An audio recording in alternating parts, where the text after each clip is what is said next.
Hello everybody, welcome back to Sector 1. We are here starting with some Category 1 racing action around all states villages. Let's go. I wake up to a little bit of drool on my pillow, feel like it's gonna be a bad day. Can you keep it around the house? Good evening, everyone. Welcome to Sector 1 for Round 8 of the S1 Apex Group 3 Series. Tonight we're at Spa in Belgium, where we'll have our Category 2 Group A and Group B drivers throwing their best down in the Season 11 finale. As always, thank you to our sponsors. First up, we'll see Group B brought to you by Adelaide Ceramic Coatings, followed by Group A brought to you by LJ Media and Design. Both valued sponsors of Sector 1, who together with APR Automotive and Boxer Beauty, bring you the racing every Sunday night. My name is The Banker, and joining me in comms tonight for the Group B race is Thunder Artsy from Thunder Motorsport. How are you tonight, Artsy? G'day everyone, I'm doing all right. Bit of a slip of the tongue from you at the start there, Sector Rum. Yeah, Sector Rum. Celebrating early for the end of the season. I'm looking forward to the race and the stream end.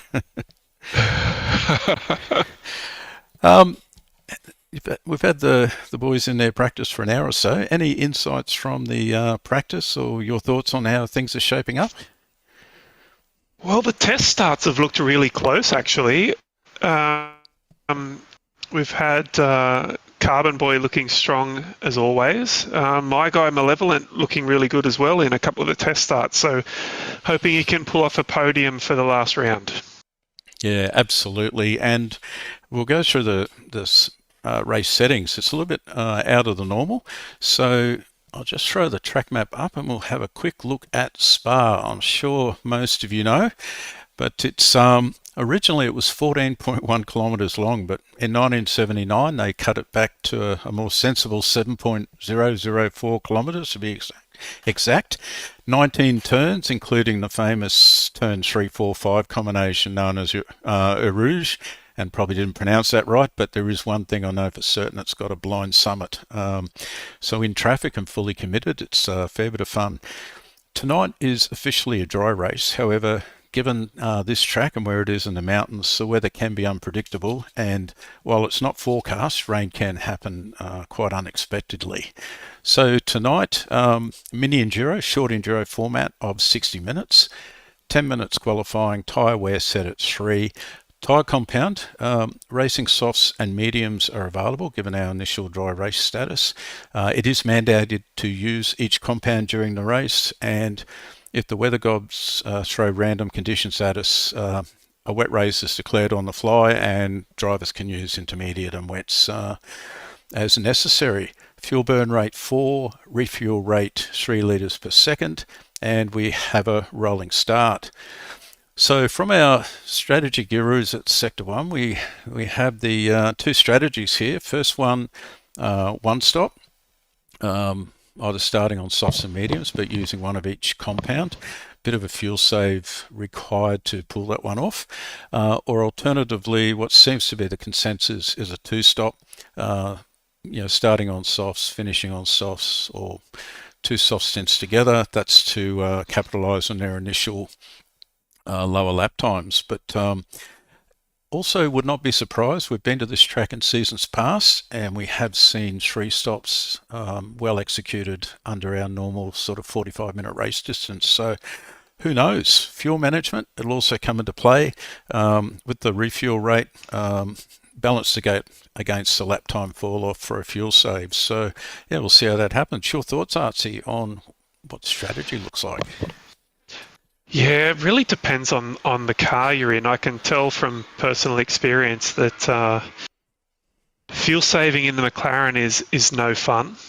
And I'm a fun guy, so I don't mind an alternate strategy. And but I did test a few of the other cars pre-season, and the Peugeot in particular doesn't mind being short shifted. So those guys probably might look at a one stop, and potentially the Ferraris as well. But yeah, looking forward to seeing what happens, and maybe we'll get a bit of weather, which might throw a spanner into the works. So fingers crossed we see a bit of rain to make this a little bit more exciting, perhaps. Yeah, and it's one of those tracks where it can rain on some parts or rain at different tempos across the elevation and fall of the track. So yeah, not wishing for it, but it's certainly will liven the race up. Okay, from a points position, as we said, this is the final round. It all comes down to this for season 11. Quick look at the Cat 2 drivers' standings as of the end of round 7. And just to let you know, tonight's it's a mini enduro, but standard points apply. 18 for the win, down to 5 for P14. Fastest lap is 1 point, pole is 2 points. So the podium for 2A, championship podium, we've got Mr. Bumcrack, Revs and Black Project. And look, it's fair to say Mr. Bumcrack has control of the title. And while the balance of that championship podium looks set, the positions are not, especially if Grovel just 3 points adrift of Blind Man there. So again, anything could happen. It is a long race. And the other part is the balance of the title positions are wide open. There's just 25 points separating the next 5 drivers. For Category 2B, the podium is Carbon Boy, Renegade and Aussie Psycho. Again, Carbon Boy's got control of the title, but the rest of the championship positions are wide open. There's only 2 points separating P2 to P5. And the kicker in both of these divisions, 2A and 2B, is that there are many very quick drivers down the order who are there because they've missed rounds or had some misfortune, and I'm sure they'll want to make a statement in the season finals. So, yeah, very much open. I'll just grab the team points.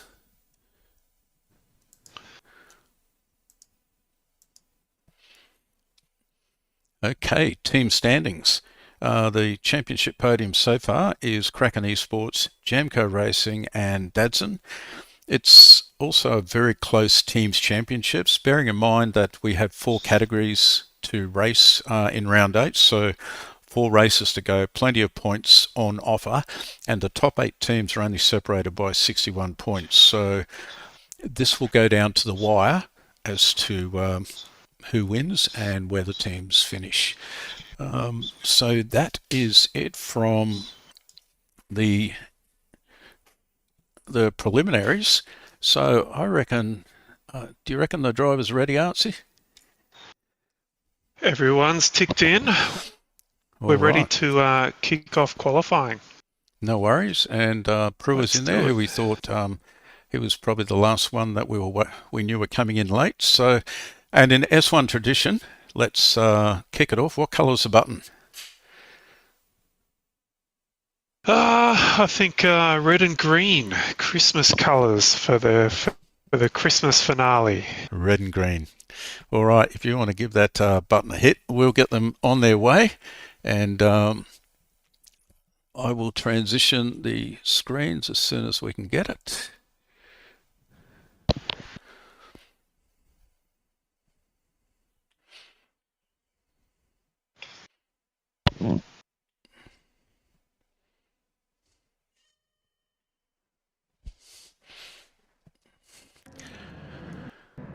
Okay, we should be live on stream as the cars start to move out.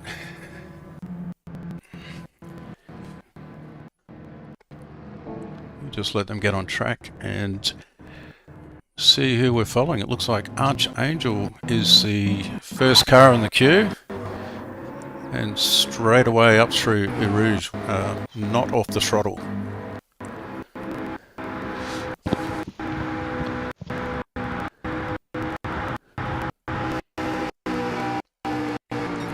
And again, some great livery work here by the Sector 1 livery lords. It's world-class product. So second on the track, we've got Carbon Boy, who's leading the championship, and I've got to say, dominated the round 7 at Daytona. Killer on the loose, track position 3, followed by his teammate Laminator. In P5, we have Renegade for Hooncorp, closely followed by Prua for APR. And unfortunately, Prua's picked up a penalty there. It looks like track limits. That will hurt his... I'm not sure if he's done enough to burn it on this lap. That'll definitely hurt his first rolling lap.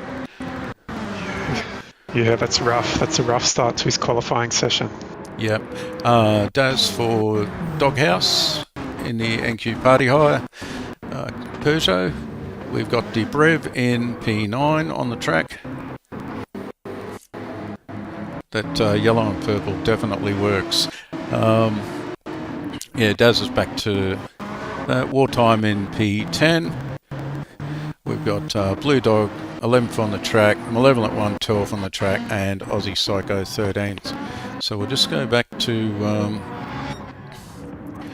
Archangel, just making the run to the start-finish line. He'll start his first flying lap. And he's coming up to turn 1, La Sauce. Where's the sauce?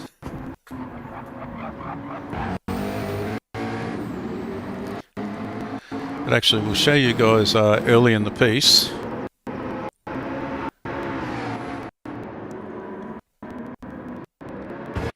This is what it looks like in car.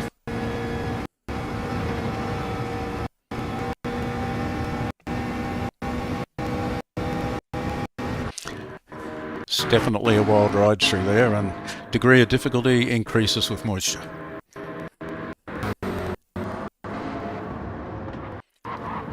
The combs, it's a series of right, left, right, set turn 7, 8, 9, and then into Bruxelles turn 10.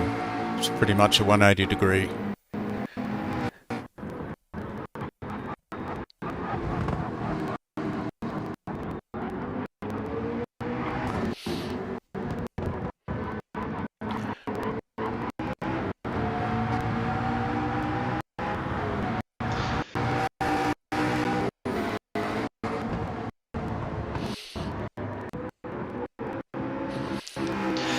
Yeah, it's definitely a tricky track to set yourself up for in qualifying. There's quite a bit of time to be gained down that first straight if you've got a tow, but you don't want to be behind someone who's going to balk you for the rest of the lap. So you've got to try and find someone really quick to get a tow off and just hang with them for the rest of the lap is good. But we see there's not much bunching going on. As I scroll through the field here, there's everyone's being quite sensible and leaving themselves a bit of room for their opening qualifying lap, so it's good to see. Yeah, I was looking at the actual track map on the top right of the screen. It did look like they were bunching, and I did the same thing, went through, because yeah, it's not the track. There's an art form between getting that 7 or 8 tenths for slipstream, but not being held up in other parts where you may have strengths and the other drivers don't. So we've got Carbon and Archangel in close proximity, starting their second lap, and Carbon Boy 219.431, so far the fastest. And it's a pretty handy first flyer as well. Ooh, Archangel a bit loose through Killer, there. not far off. 219.6 from Killer, goes into second. And Daz jumps to the top. Yeah, Daz has been really on the pace in the last few rounds. He had a bit of bad luck from memory at Red Bull Ring and Daytona, but certainly has the pace to, and he's gone to the top of the timesheet.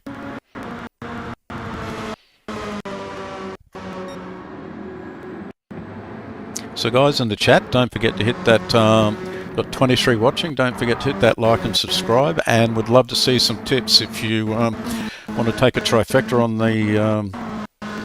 on the race itself. We allow box trifectas, so if you get the first 3 right, we'll treat it as a win.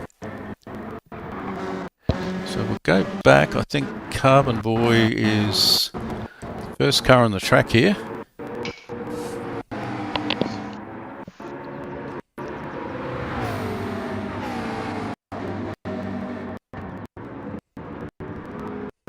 Yeah, 1/10 less than 1/10 separates.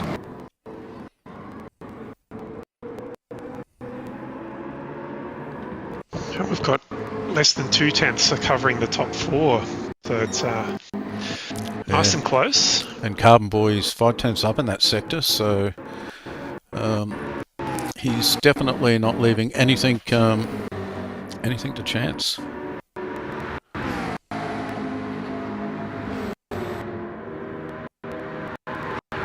I didn't detect any lift through the corner there, so well and truly on pace.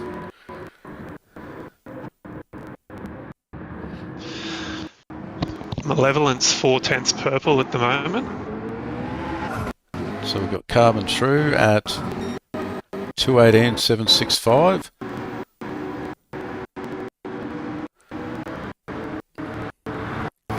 Just keep an eye on Malevolent. Oh, he's got traffic in front of him.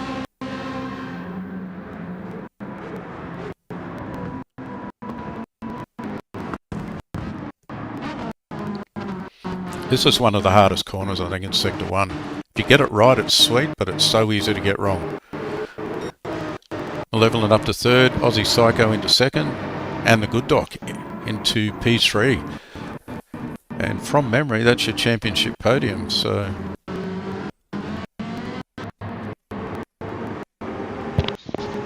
Oh no, sorry, it's Black Project, not Good Doc. That's a great run by Good Doc.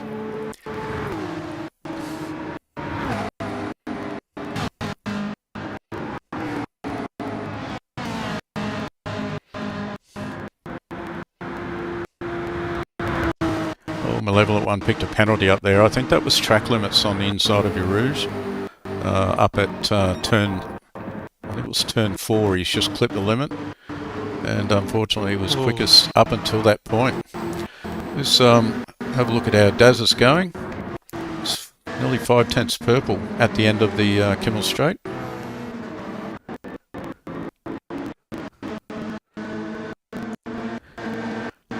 And just we didn't actually see it, but looking at the car position there, he might have got a pretty handy tow during part of that straight from, I think it was an APR car, Carbon Boy.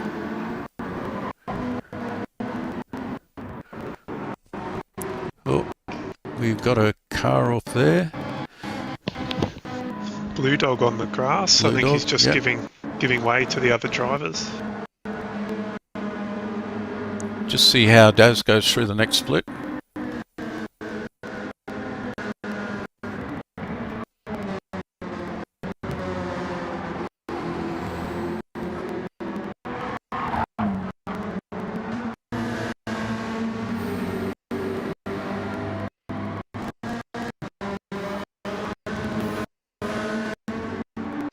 Three tenths to the better.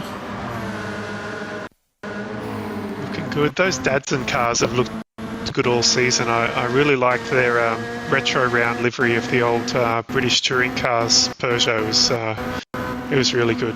Yep, absolutely. We might get a bit of a tow here as well. We'll watch him see the lap out a little bit deep.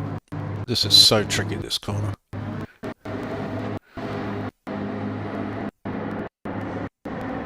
Let's put him up to 4th place, 5/10 down on Carbon Boy. We'll have a look at Good Doc. He's really solid. 4,000th up on Malevolent.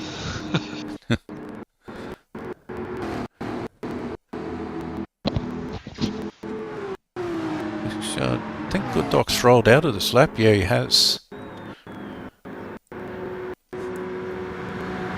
One of the Thunder cars.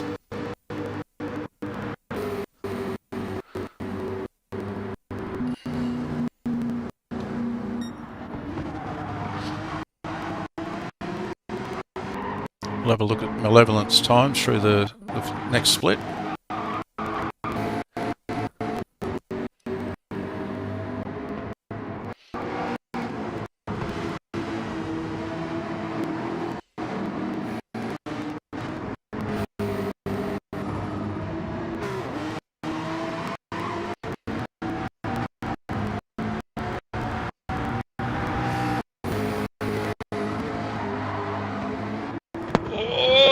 Oh, no. Oh, he's round. He's round. Oh, he's gone. Yeah. And commentator's curse keeping the camera on him. Just reading the stream, got some form of technical issue with the screen lag. I'm not sure what is going on there, but once we get past this post, we'll pause and see what we can work out. Okay, have we got anyone still running? Actually, I don't believe so. I can't see anyone on a hot lap. Wartime's got a penalty. No, we're all done by the looks of it. Carbon Boy Yep. secured another pole by 2/10 2/10 over the good dock. So we've got a McLaren 1-2, which is nice to see. And an Aussie Psycho in third.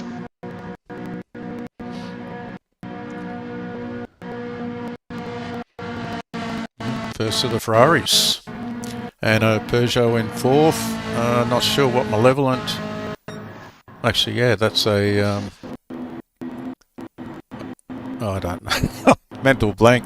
Anyway, I'm just trying to work out what's on with the stream. So what we'll do, we will quickly go to the results page, have a look at that, and then we'll just go and do a quick slideshow while we try and work out what is going on with the stream. All right, P1. We've got Carbon Boy with an absolute crack of a lap, 2 minutes 18.765, 2.5 tenths back. We've got the Good Dock, really great lap. Aussie Psycho, 4 tenths back in P3. Then we have Daz, Malevolent 1, Killer on the Loose, top 6 separated by less than a second. Lambinator, Renegade. We have Wartime, Brewer in P10, Blue Dog P11, Deep Red P12, and Archangel in P13. I'd say the last couple of drivers had some issues there on the track, but they'll be well and truly ready to fight when the race starts. So what we'll do is we'll just go into the slideshow, bear with us, and we'll see what we can do with the stream in respect of lag. Won't be long.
G'day everyone. Look, sincere apologies for that. It looks like we have there's some sort of software, but it's actually affecting, we tried to change streamers, which did work, but we just through the software we can't get the programs up and running.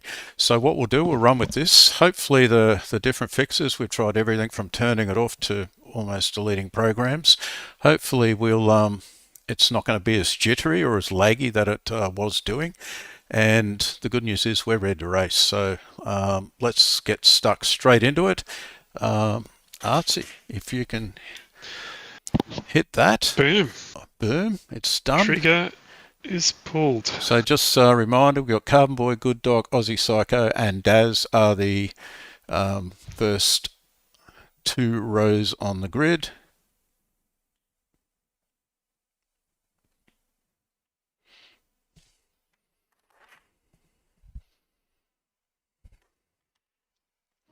Okay, we have the race screen. We should be racing. Guys, look, please feel free in the chat if you do. If there are issues, just let us know. We'll try and work through them.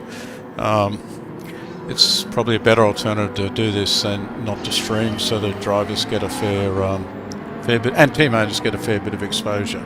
So yeah, we're up and racing. Carbon Boy in P1, rolling start.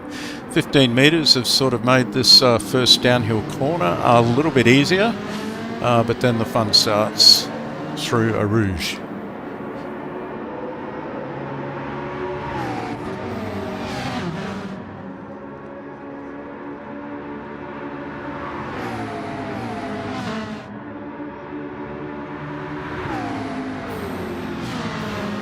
So we'll just go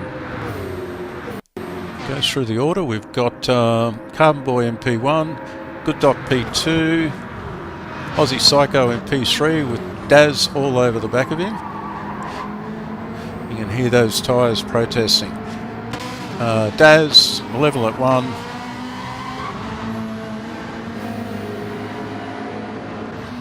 We've got Killer on the Loose in P6, Renegade in P7, Prua in P8.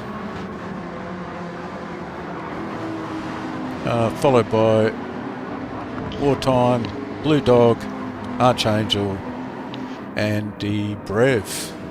And unfortunately with that delay we are missing Laminator. Oh, we've lost Aussie Psycho. He's had a big moment. Fallen out of P3. We'll have a He's look at back in. where he He's comes recovering back on. now, just recovering in 10th. 11th place now. That was a big 11th. moment from Aussie Psycho. Lost the rear on the entry. Let's have a look and see if we can get that on the action replay.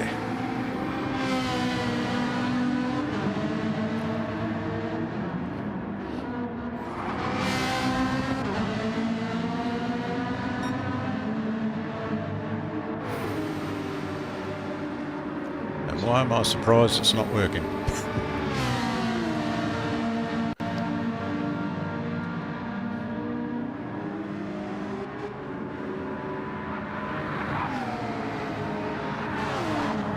Right, so as Aussie Psycho's there, we'll just quickly click down towards Prua.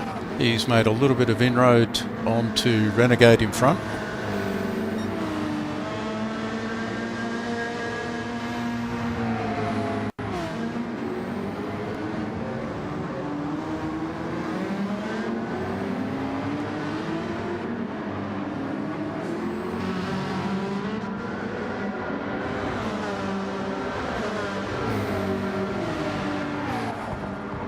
Oh, we've lost Malevolent. Malevolent's gone through Radion. He's dropped it. Big time. We'll see if we can catch that one. Just see where he's come out in P8. P9.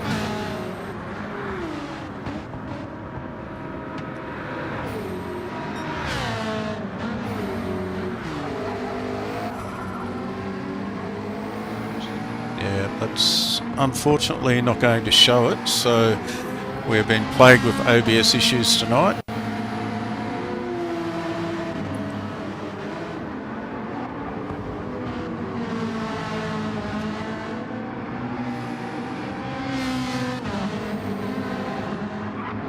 So we'll just get our breath, not from calling the race, but from a bit of technological stress. But it's good to see in the chat that it does appear to be better. So yeah, hopefully I'll take my mind off that. We get back to racing. So in P1, and already 3.5 seconds to the front is Carbon Boy, and he's carrying on the form that he had in Daytona last week. Good Doc in P2, and a similar gap back behind him to Daz, and the Killer and the Loose in 4. And I'll just let everyone know watching, the timer has malfunctioned, so the real timer is in the bottom left of the broadcast. So Brewer, we might just stay in this battle for a minute. He's right on the rear of his fellow Tasmanian, and let's see if he's ready for a pass.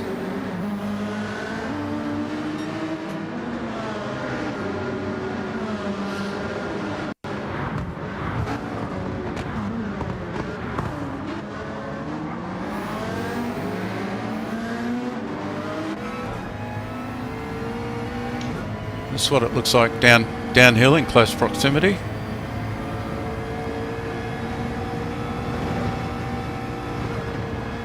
Couple of stabs at it, understeer, but in a good position for a slipstream.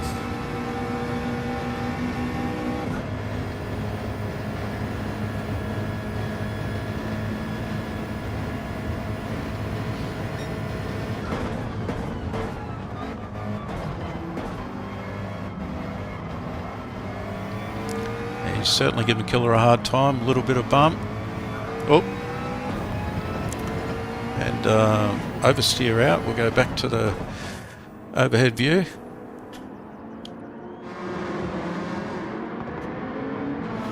And this has brought Renegade, who is about 1.5 seconds back, up into striking range of Brewers. So he's going to be looking both ways here.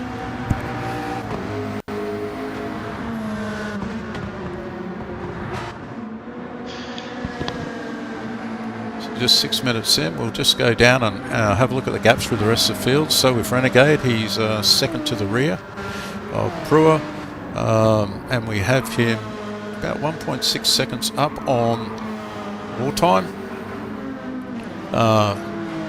Big gap back to Archangel, who's under a fair bit of pressure from Malevolent One here, and also Aussie Psycho.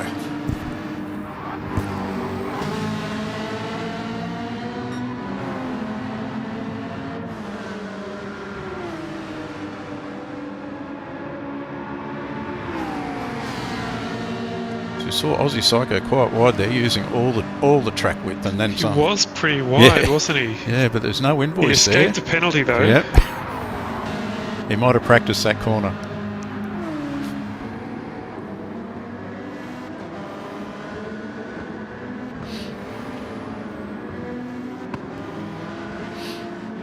I think There are Malevolent's got quite a a better few exit here. different tyre strategies going on as well in the field. We've got a lot of the McLarens starting on softs. Actually, that will be a good time. We'll see how this next set of corners pans out. Oh, Malevolent One had a little sneaky look down the inside. Bit of snap oversteer from Archangel.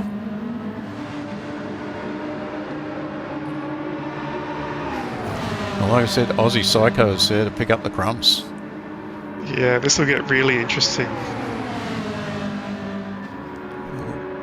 Great run up the hill by Malevolent One. So I think Archangel's going to be under some pressure down here in the braking area. When will he do it? Bang. Has he got it? Yep. Oh, Archangel's gone back for the outside-inside. Oh, bit of contact. There's been contact. Rubber's racing, apparently. But Malevolent One's managed to just hold that inside line for that, so he's through, but the pressure isn't ending just yet. And we'll keep in mind for future, he's about 4.5 seconds off the back of Wartime, so we'll just see what inroads he can make. Yeah, so next on Archangel's list is Aussie Psycho behind him.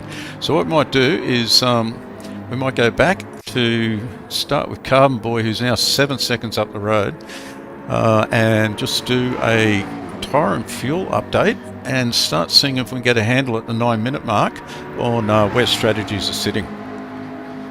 So thank you, APR Automotive. You're in safe hands. We've got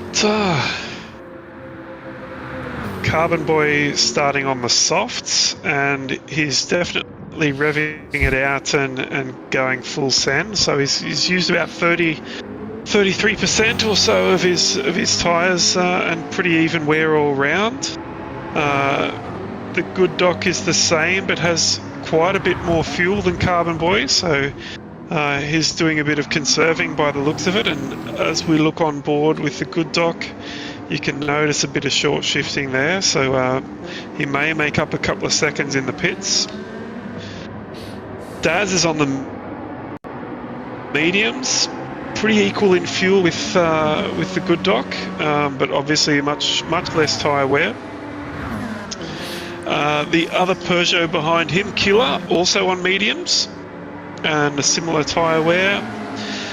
We have Prua behind him on the softs, again using much more tyres and fuel, going the fun strategy in the McLaren, because that thing just loses so much pace when you short shift it, and it's not much fun at all. But he's actually purple in Sector 1, Prua, so and Killer's giving him a bit of pressure. Killer and moved up to 4th.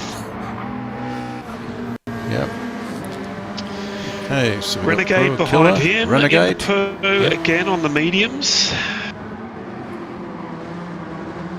And behind him we have Wartime in the Porsche, running the mediums as well, and also looking very, very good on fuel. Malevolent, another McLaren runner, he's on the softs and is about 40% used of his tyres. He's had a couple of moments already, but is pushing hard to make up the time by the looks of it.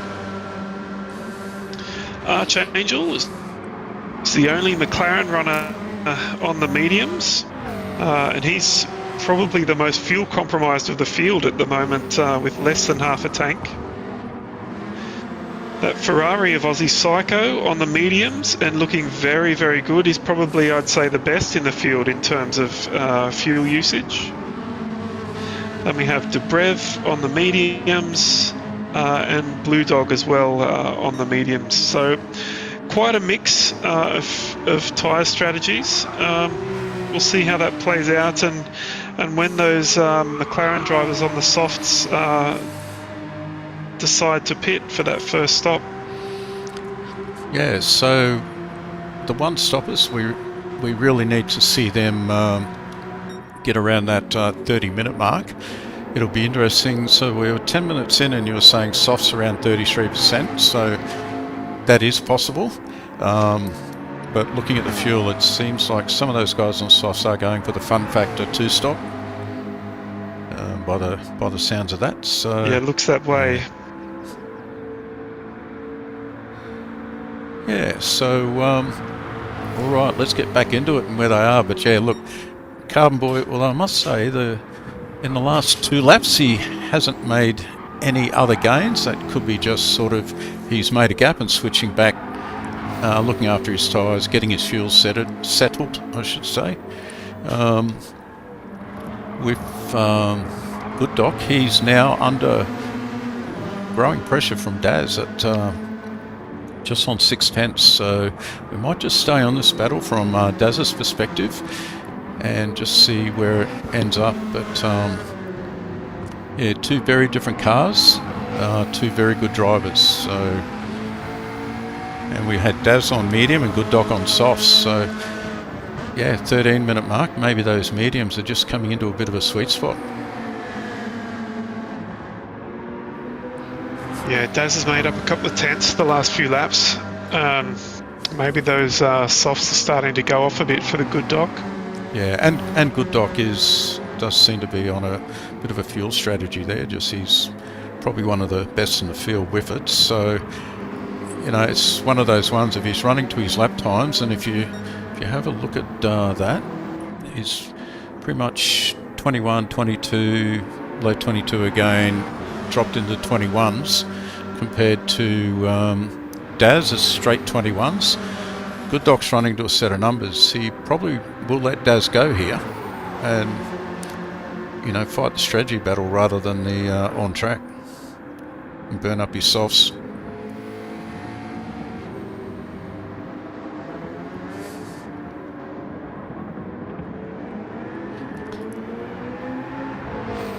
Yeah, I just noticed one of the comments in the chat. Carbon Boy, Deborah. Carbon Boy is having a lovely scenic Sunday drive again. Absolutely, he's definitely pulling away. But he has raced a bit in Sector 1 on this track and done a very good job in the past. So there's a bit of DNA there.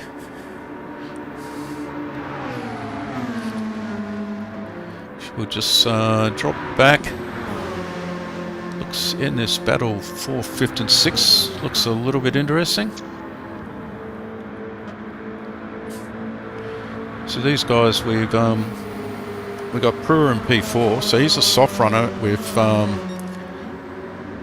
Killer on medium and actually Renegade Wartime, everyone around him on mediums. So I think you said Brewer was using a bit of the tyre and fuel.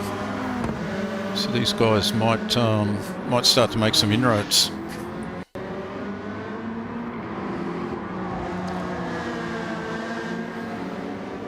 Yeah, that penalty's going to hurt Brewer. I didn't pick up on that. Probably drop back to track limits. 6th, I'd say.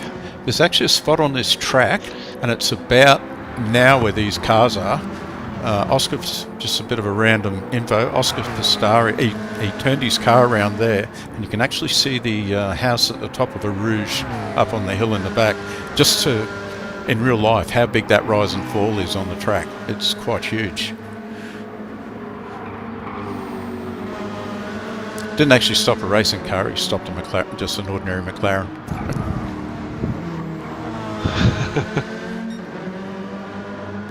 All right, so he's 9/10. He's a second up.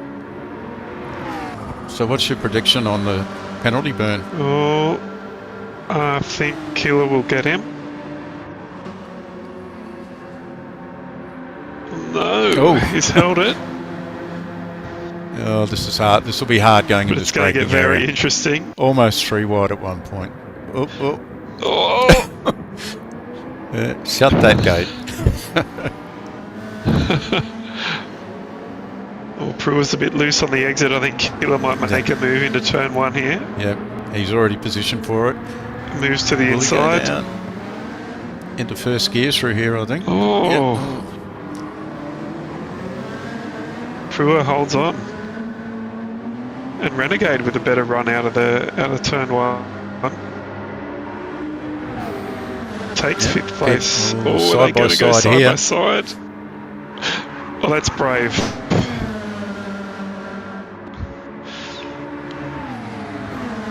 It's quite a good battle there, I dare say. With another penalty for Brewer. Must be track limits coming up the hill there on the left-hand side. A little bit too cheeky. Yeah, and this time he's only got 4/10 of a lead, not 1 second. So I got a feeling he's going to get swamped. You hear those softs on Brewer's car absolutely protesting. Those tyres are looking very second-hand down the inside. Oh, wow. Wasn't a big gap there. And he loses 2 spots in 1. Oh, Killer down the inside. A bit of contact. And Killer's rolled back out of that. It's all happening. But I think that's brought Malevolent one well and truly, and Wartime into this. Let's give him Wartime a real sniff. Wartime, yeah. It's the pinky purple on the car that confuses me.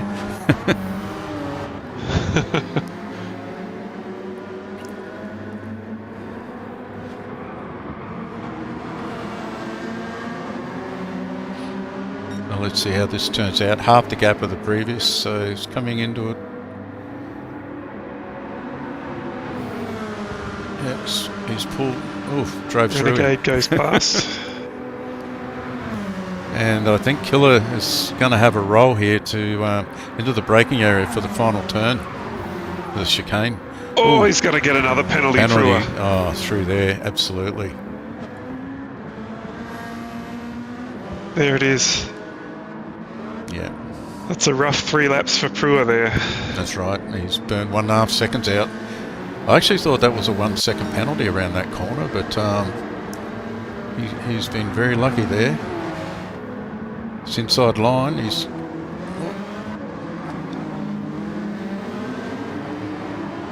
They're giving each other room just enough. There's no tears coming from it. But this is played right into the hands of Wartime here. Ooh, another little contact again. Contact. Oh, and Killer's.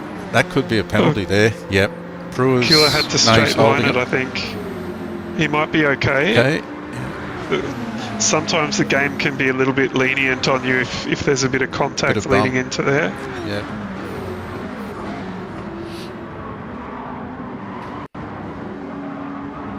No penalty for Killer. So we've got a 4-car battle here.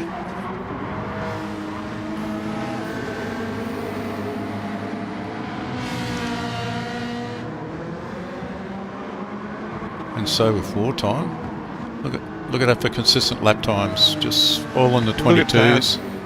Yeah, and that's in the chase. He's been chasing him and pulled off a 2-for-1 move. So Killer at 4/10s, can't relax. Brewer's back 7/10s, but he will get hurt in that next burn zone. And Renegade, again, just with some of the toing and froing, is a good second off on that previous lap. But it looks like he's back into the groove with 2.8 seconds up the road. We're going to see some pit action shortly. I think Carbon Boy and Daz both got the fuel light on. Yep. Yep, holding right. Yep. Wartime looking really good on fuel. Carbon Boy's in. Yep. He's have enough time to stop for fish and chips, I think. Equal fuel, same tyres, so... And they're for two guys that can Renegades in at 8. Well, Level 1's used a little bit more at 4, but he had to come from a long way back, and Brewer's in at 8.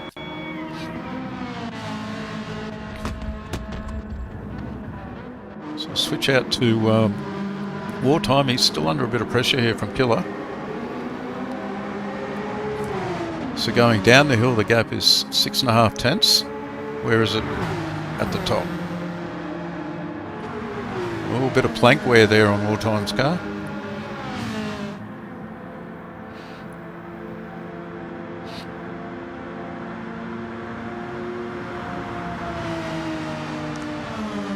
So I've got to say the Porsche's a little bit quicker up that hill and down the straight. Just having a bit of a look at Debrev's lap times here and fuel usage. He's been super consistent, all his laps within 3 or 4 tenths, and he's still got about a quarter of a tank left. So he's looking good at making a bit of progress in this first stint, that's for sure. Yeah, absolutely. And we're only nearly 23 minutes in of a 60-minute race, so we'll let this first pit sequence just settle. Yeah. Sorry, mate. I dare say he and Aussie Psycho are on 1 stops. So you reckon they'll get that extra 7 minutes? I think so. Wartime might be pushing it, and Killer will be in this lap, I suspect. Yeah, so Wartime's on mediums, so he'll have to bring his softs home for half the race. And Aussie Psycho was, from memory, he was on mediums as well, so they'll both run onto softs for their final stint. just up the front, they're still going at it. So it was 6 tenths going down the straight. They're both in the pits. And I think Aussie Psycho went around again. Oh, wartime's in. Yep. Aussie Psycho and Dobrev definitely around again. Yep.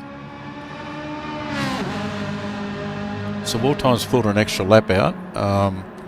Very similar fuel to the best in the previous lap stops. So he'll pick up a little bit of time on the refuel rate.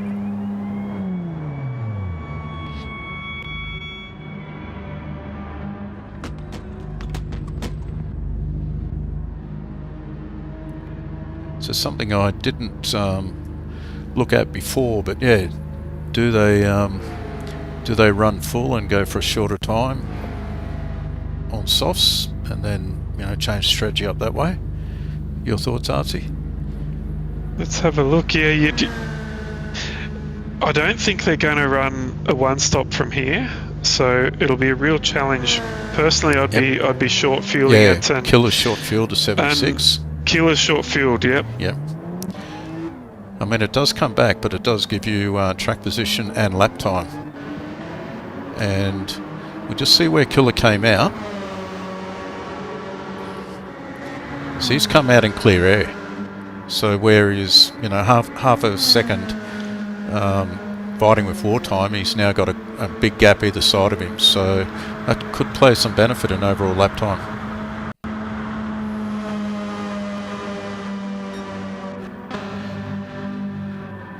So Aussie Psycho got another lap in it. Yeah, I think he might. Yeah. Dobrev, I think he definitely does. And in the interest of making it on the one stop, we've got our timer at 26 minutes. Yep. You're going to need that extra lap. Yeah.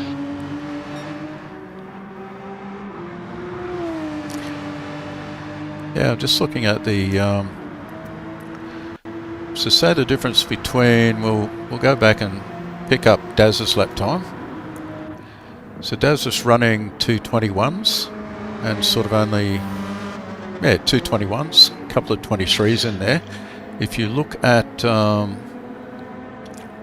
Dobrev, he's consistently in the lower part of the 23s, although he's just pulled in, so it's probably wrecked the one-stop theory. And they make a liar out of me. Both of them are in.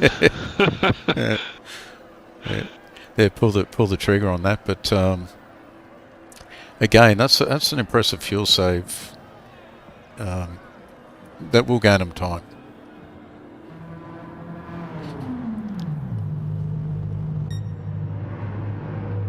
Okay, back and let's see where. It'll make for an interesting seconds for them. If you're going to run 32 minutes, and they'll be doing it on softs if they're going to do a one-stop. So we'll see what happens here, whether they short fuel and do two shorter stints on the softs. I know the Porsche isn't the greatest on tyres, so we'll see what Dobrev does here. Yeah, it looks like Aussie Psycho is going to 84. So he has short fuel. 84. Yeah. And 68 for Dobrev. He's come out. So he's behind. going to be sending it. Yep. Yeah, so we are seeing some certainly some different fuel strategies shaping up in amongst it.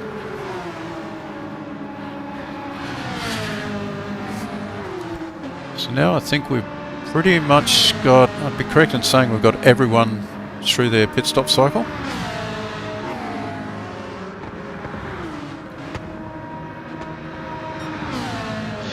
Got a bit of a battle going on for the lead here. Good Doc is putting in some good lap times, and he's only just over a second behind Carbon Boy. If he stays close enough, he might get a good tow down the straight. So has Good Doc pitted?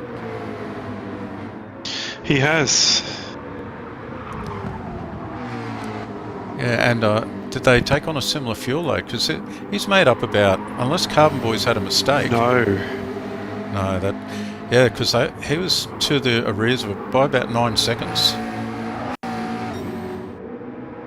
lighter fuel load on the good dock. Yep. And he's making up ground too. Half a second now.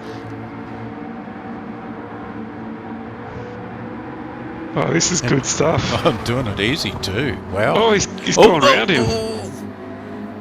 I don't know if there was a penalty on that. That was super close. But yeah, massive speed differential there.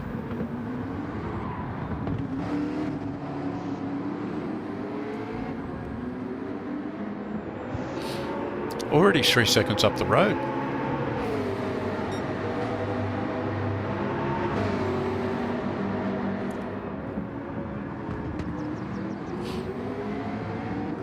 So we would have Carbon Boy on mediums, That's if I'm correct. interesting.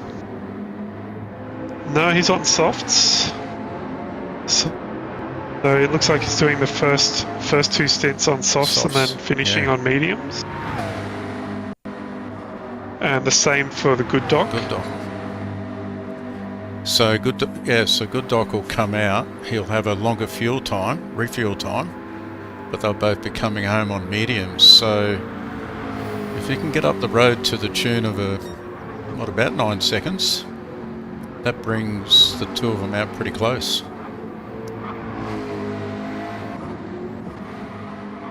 So I mentioned Carbon Boy. I'm pretty sure he went to 100% fuel. Not quite. I think he went to about 80. 80. I didn't see the good dock's fuel numbers. But in looking at their onboard, probably looking at about maybe 15%, 20% difference. Okay, so yeah, sizable difference. Actually, a very funny comment in the chat from Woody. He said maybe Carbon's spilled his drink.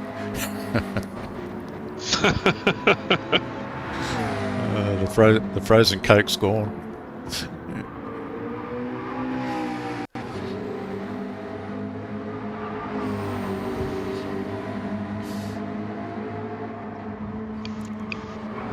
Just go back and we'll have a look. What sort of around. drink do we think Carbon Boy runs in his drink system? Is he a frozen Coke guy? Maybe a Staminade guy? Yeah, or he just could be going for the chocolate shake. Who knows? Either way, Chocolate shake? He's got a mess on his lap. Thick shake. Certainly get your attention. All right, let's have a look back here. Certainly we've got, distracted him. He did lose 8 seconds on that lap.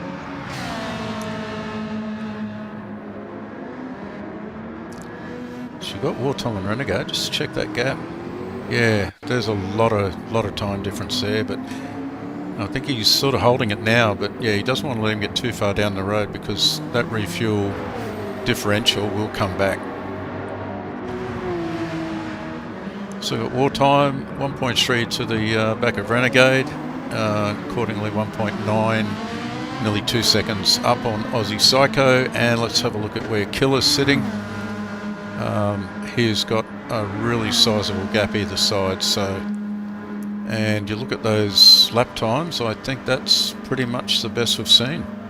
Prua's fastest lap 2:20.027. So Killer's and he's Killer's making now up purple. ground on Malevolent too. Yeah.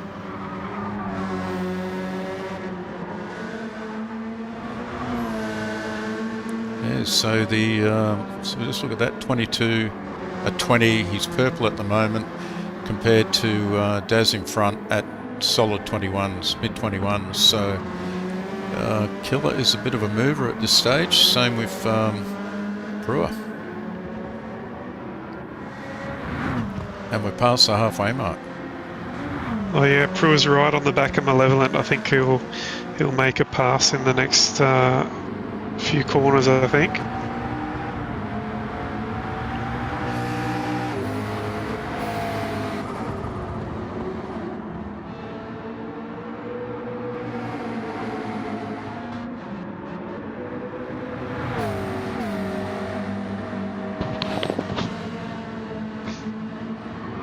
A little bit of understeer into that corner.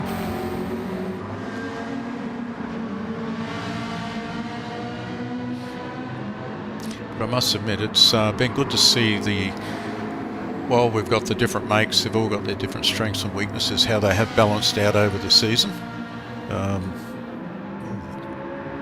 Just holding that wider line around there. And picked up a penalty for and he's it. got a penalty. Yeah.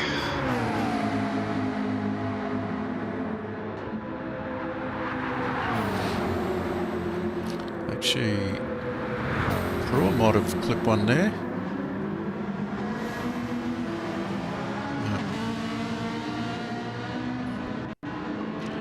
No, he was lucky. Takes a nice tight line there, so he's got good drive out of the corner. Will he push the pass or hold off and let the penalty do its thing?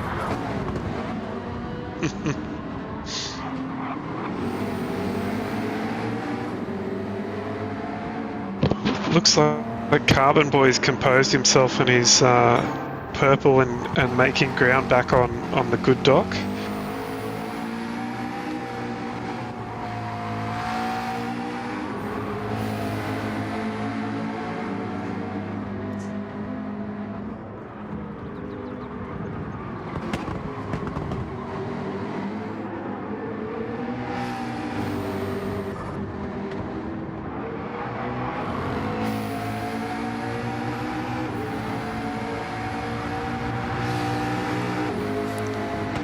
Yeah, just for everyone with the stream issues that we've had tonight, the qualifying for Category 2A will take place off stream, so we'll come straight back into the racing and hopefully pick up about 15 of that 25 minutes we lost. So yeah, again, sorry about that.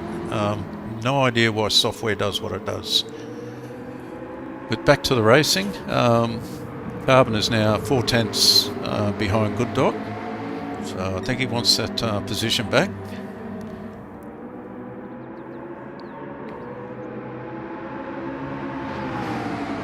Might have been some truth. It is. And yeah, cleanly He's shrewd. got him. There might have been some truth to it. Maybe he did spill the drink. But something certainly had his attention for the best part of a lap. So he's cleanly through, so lap 15. We just quickly run through the field so we can give everyone an idea on the margins. So we've got Good Doc, 1.2 seconds, 1.265 behind Carbon Boy, but best part of 5 seconds up on Daz. Then we've got Daz 2.8 up on Killer, which has come down from about 3.5, I think, probably a lap and a half ago. Killer is 7 seconds up on Wartime. Wartime is under a fair bit of pressure and there's a battle here, so we might just look at this, but Aussie Psycho is all over Renegade. And he's picked up a penalty, Aussie Psycho. Renegade's going to try around the outside on Wartime. He's got it done. Done, yeah.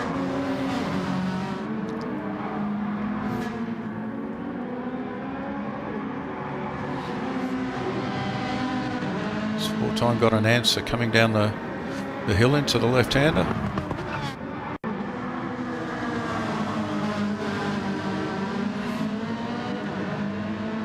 He'll go back out.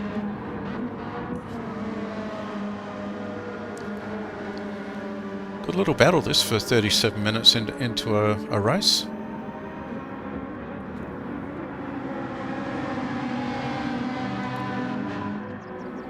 We'll stay on it and we might go in car for a quick look from Aussie Psycho's perspective.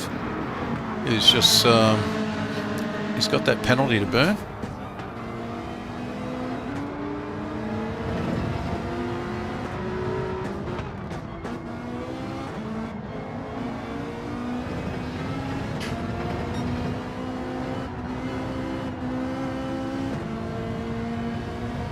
Switch to Wartime here, who's should be side by side through this corner, although as he inked his way ahead.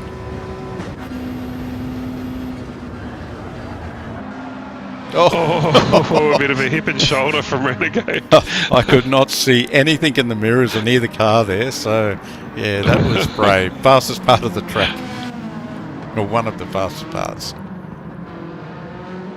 And we've got Good Doc into the pits now. So he short fueled last time, so he'll now. He'll probably, I would it's on say, for fill up fourth on and mediums. fifth here. Yep.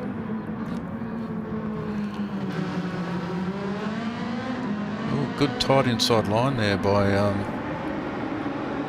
Renegade.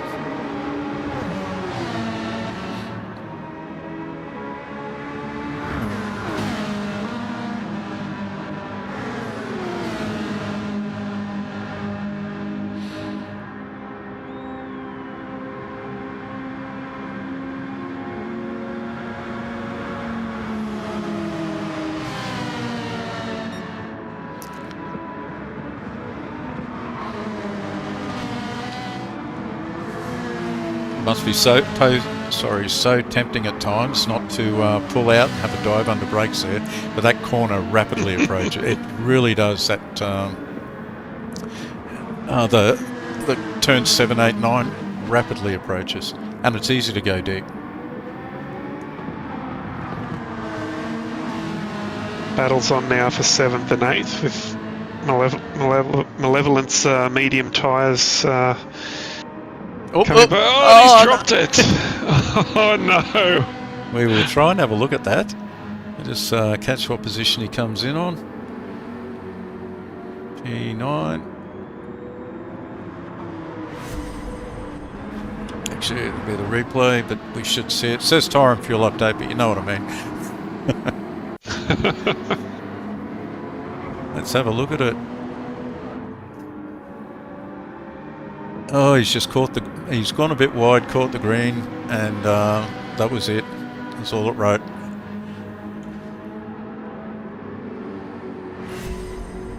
So that was your APR replay.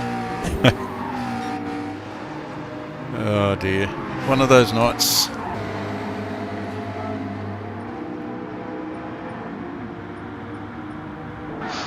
So Keeler's now in the pits. Would hopefully be his last stop. Yep, very similar fuel, considering an extra, we'll say extra lap to Good Doc. So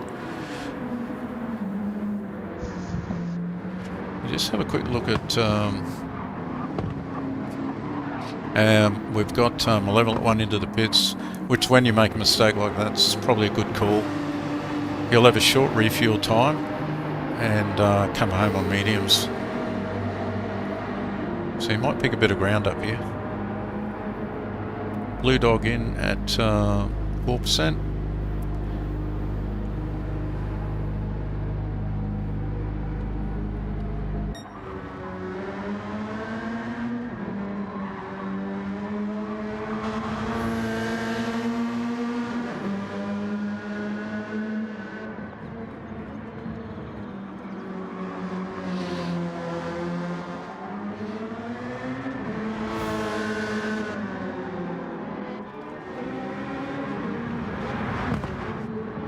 These three are still at it.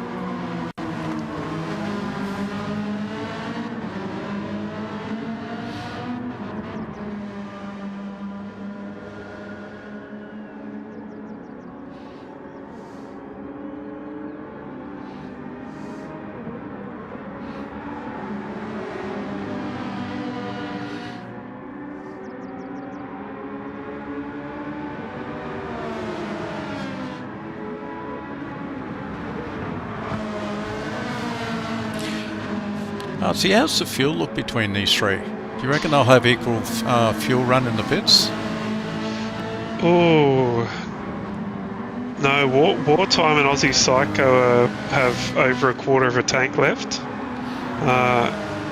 And Renegade is on the fuel light. He's on fumes. Yep. And we'll probably have a similar situation for first. So Carbon Boy will probably be in this lap just in now, as he turns in. Yep. 3% left. And Daz is low on tyres, but has quite a lot more fuel, so he might save a couple of seconds there on fuel, and he can also I know Yep. Carbon Boy will definitely have to go to mediums, but I'm not sure what tyres Daz has run in the earlier stints. Maybe he can do another stint on softs. He started at mediums, so he can run another set of softs so if he he can wants. run softs. We might be on for an interesting finish here. Yeah, also too, with Wartime and Aussie Psycho, they have a good clean lap on this lap with Renegade because of the fuel differential. Renegade will probably lose 2 spots when they come around after this closing round of pit stops. Just looking at the fuel, Carbon Boys 77, 78. So we've had a couple of takers run out in that high 70 mark. No one's going much higher. Just on 15 minutes to go.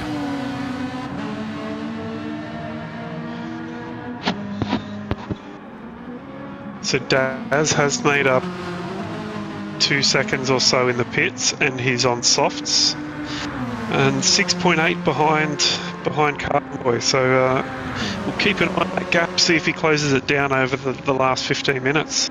Yep. So is Killer right behind him? Is he on softs? He is indeed on softs. Yep, and he'll have fuel to get home because he stopped the lap before, I think. So yeah, that fuel save by Daz has put him in good spot.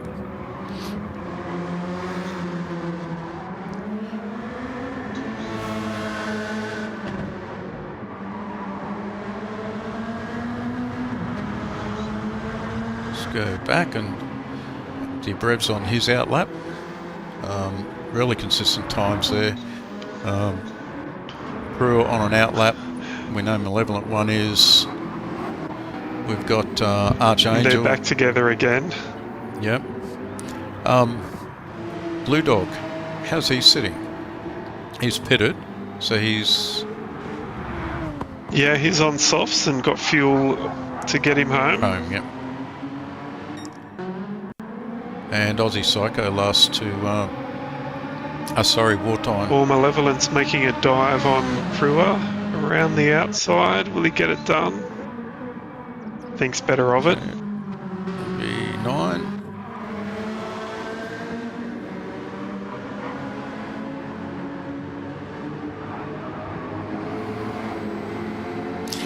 So Wartime pitted 16% fuel, but I'm pretty sure Aussie Psycho has gone around for another lap. Yeah, Aussie Psycho's still got about an eighth of a tank left. So I'd say definitely 1 lap, if not 2. So I think Malevolent one's got him here, yeah. Oh, Brewer's wide again.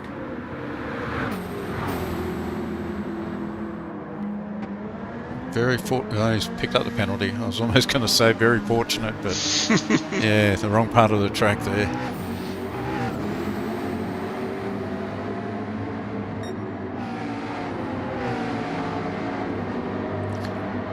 Okay, So Daz has taken a second out of Carbon Boy, down to 5.9, but Carbon Boy's just been purple in that first sector.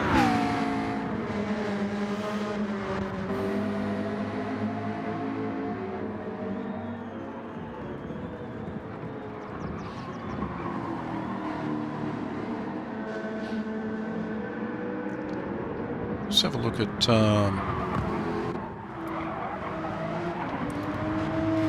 Wartime and Renegade. Wartime is definitely the beneficiary of that fuel save. Almost 6 seconds up on Renegade, and remember Aussie Psycho before he pitted,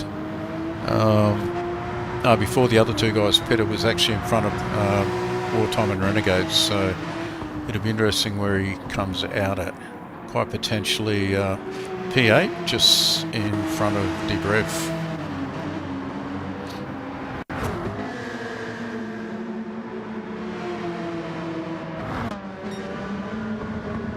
And in he goes, Aussie Psycho into the pits in the lead. Yeah, good job there on fuel. And Killer here he's certainly since the pit stop, he's halved the gap.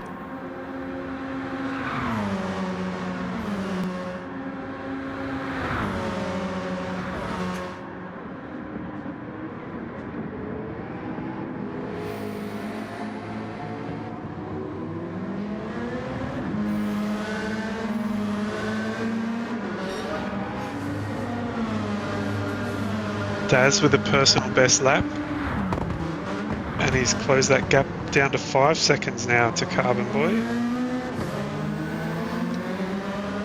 Yeah, it'll be interesting, just on 10 and a half minutes to go, just what Carbon Boy does to respond here.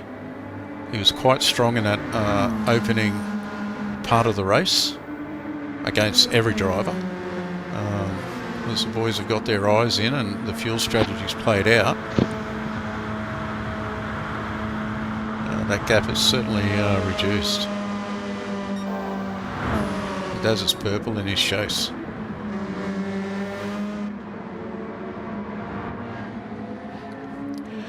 Well, I reckon we've got just on 10 minutes to go. How about we just do a quick APR tyre and fuel, just so we can let the audience know what tyres are on what cars and if there's any abnormalities in the fuel load. Let's do it.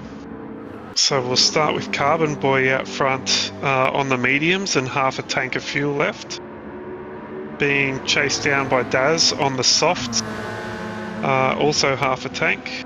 So I think everyone's carrying a very similar fuel load. Yeah. Killer on the softs, but with about 10% less fuel than the two in front of him. So I'm not sure whether that's going to make a difference at the end. We'll see if he has to save or not. Yep. Good Doc in fourth on mediums and half a tank. Wartime on softs, and he's got plenty of fuel, so he's not going to be a risk at all. Renegade on softs, plenty of fuel on him. Debrev is just under half a tank on the softs. Aussie Psycho behind him on fresh softs, and he's got over 3/4 of a tank. Okay, yeah. Malevolent on softs, almost probably about 40% used on the softs, and between 1/4 and half a tank of fuel left. Prua Yeah, he on was the one mediums. of the earlier on the pitch. Yep, Prua. And we have Archangel on the softs, and Blue Dog on the softs as well. So everyone looks pretty comfortably fueled, I think, for the run home. It's just whether that tyre differential will play a part for any of those battles we've got happening. Yeah, so on the mediums we've got Prua, Good Dog and Carbon Boy. You did say Carbon was on mediums? He is indeed, yep. So with a hard charging Daz behind him on softs, with a harder charging Killer behind him. Oh, Killer's just gone airborne over that.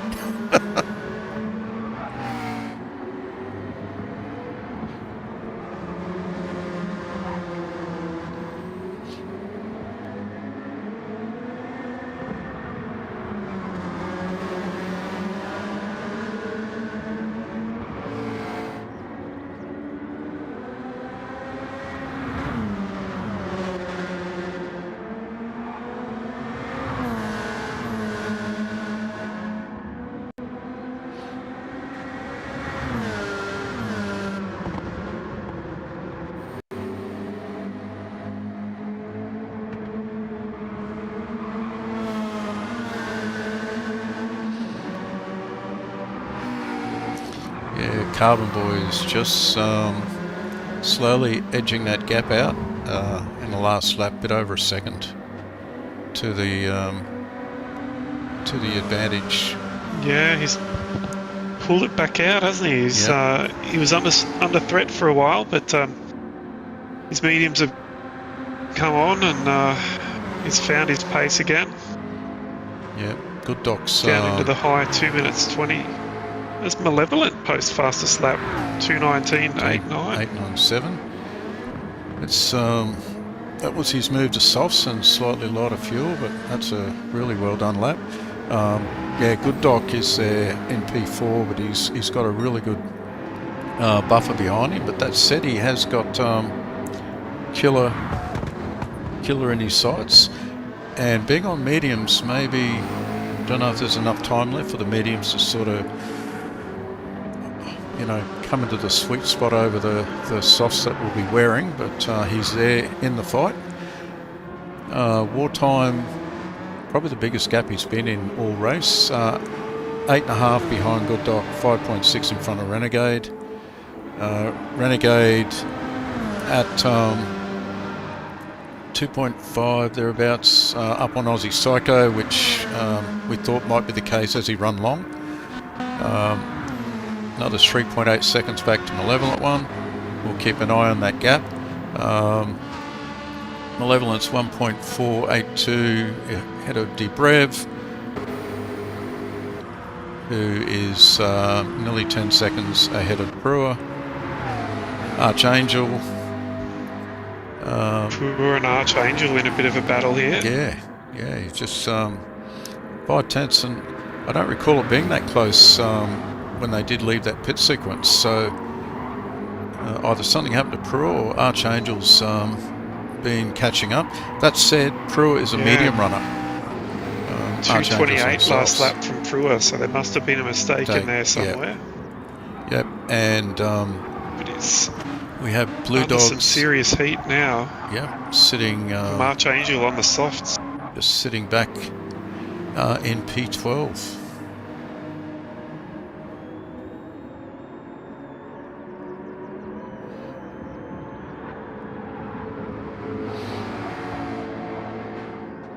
You can see a noticeably tighter line through there.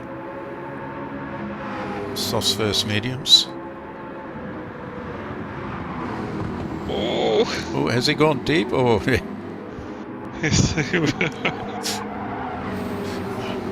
I can't see out the front for the red mist. When you have that tyre advantage, it's easy to be sucked into it. And he's wide there too, I think. A bit wide there.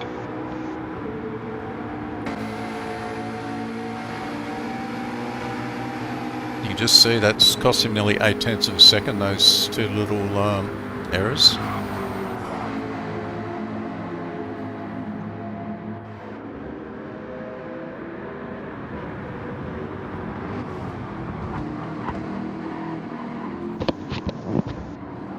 That gap between Daz and Killer has opened up, and I think Killer's under threat from the Good Doc now. He may indeed be a little bit fuel compromised, I think. Yeah, you did say he was I'd about. say he's probably 10%. got 2 or 3 laps. And 3 minutes to go. Yeah, you did say Yeah, that he'll get that he's fuel about light next lap. 10% short. Yep. His softs are holding up. Softs are looking fine, and the Yeah. Peugeot is one of the best cars at fuel saving, so he should be okay, I think. But the Good Doc's going to have a sniff here for the podium. Absolutely. If he's got the fuel.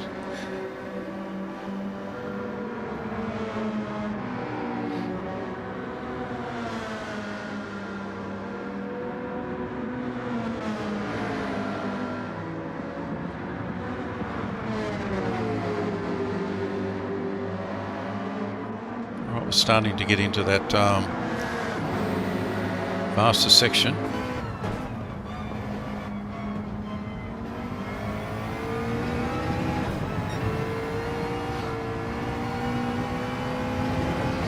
He's got a good run out of the thing with corner. those timed, he's got a good run.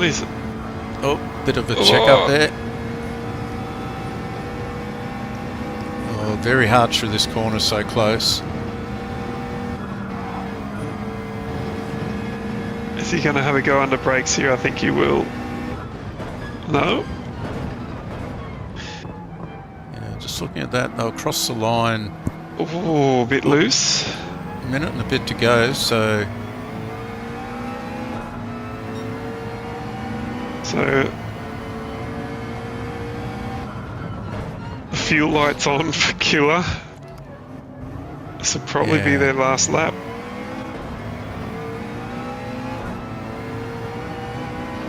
So he's got to get a really good run through here and get the speed down the straight.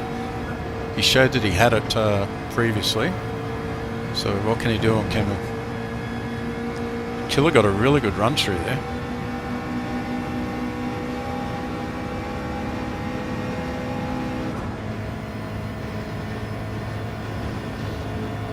No, I don't think he can do it there. No.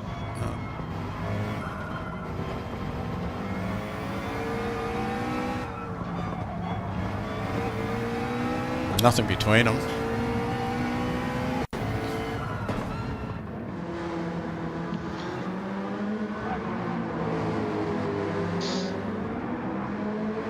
It's going to be very interesting to see how his fuel is.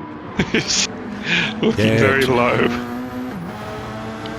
Just how much speed Good Doc had on him through turn 18 as you run down the chicane last lap. Oh, Good Doc's a bit wide there.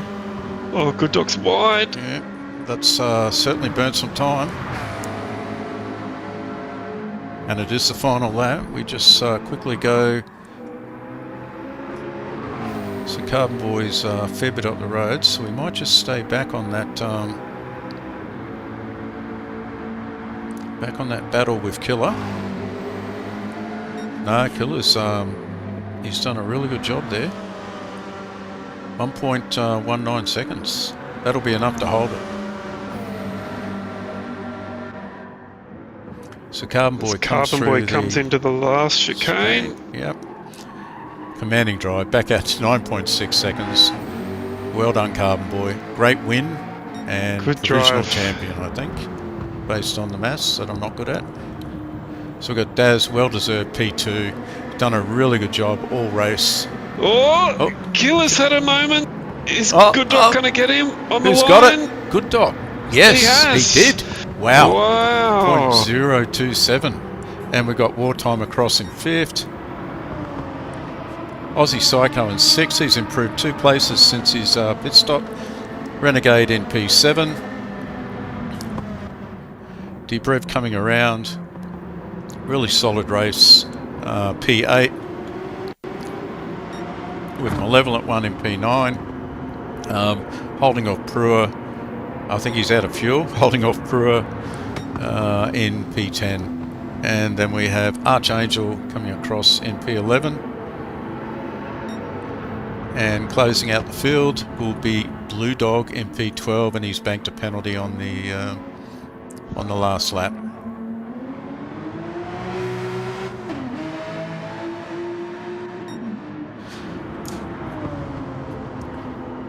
Well, that is it, and another commanding drive by Carbon Boy there. We'll just quickly get those results up and go through them.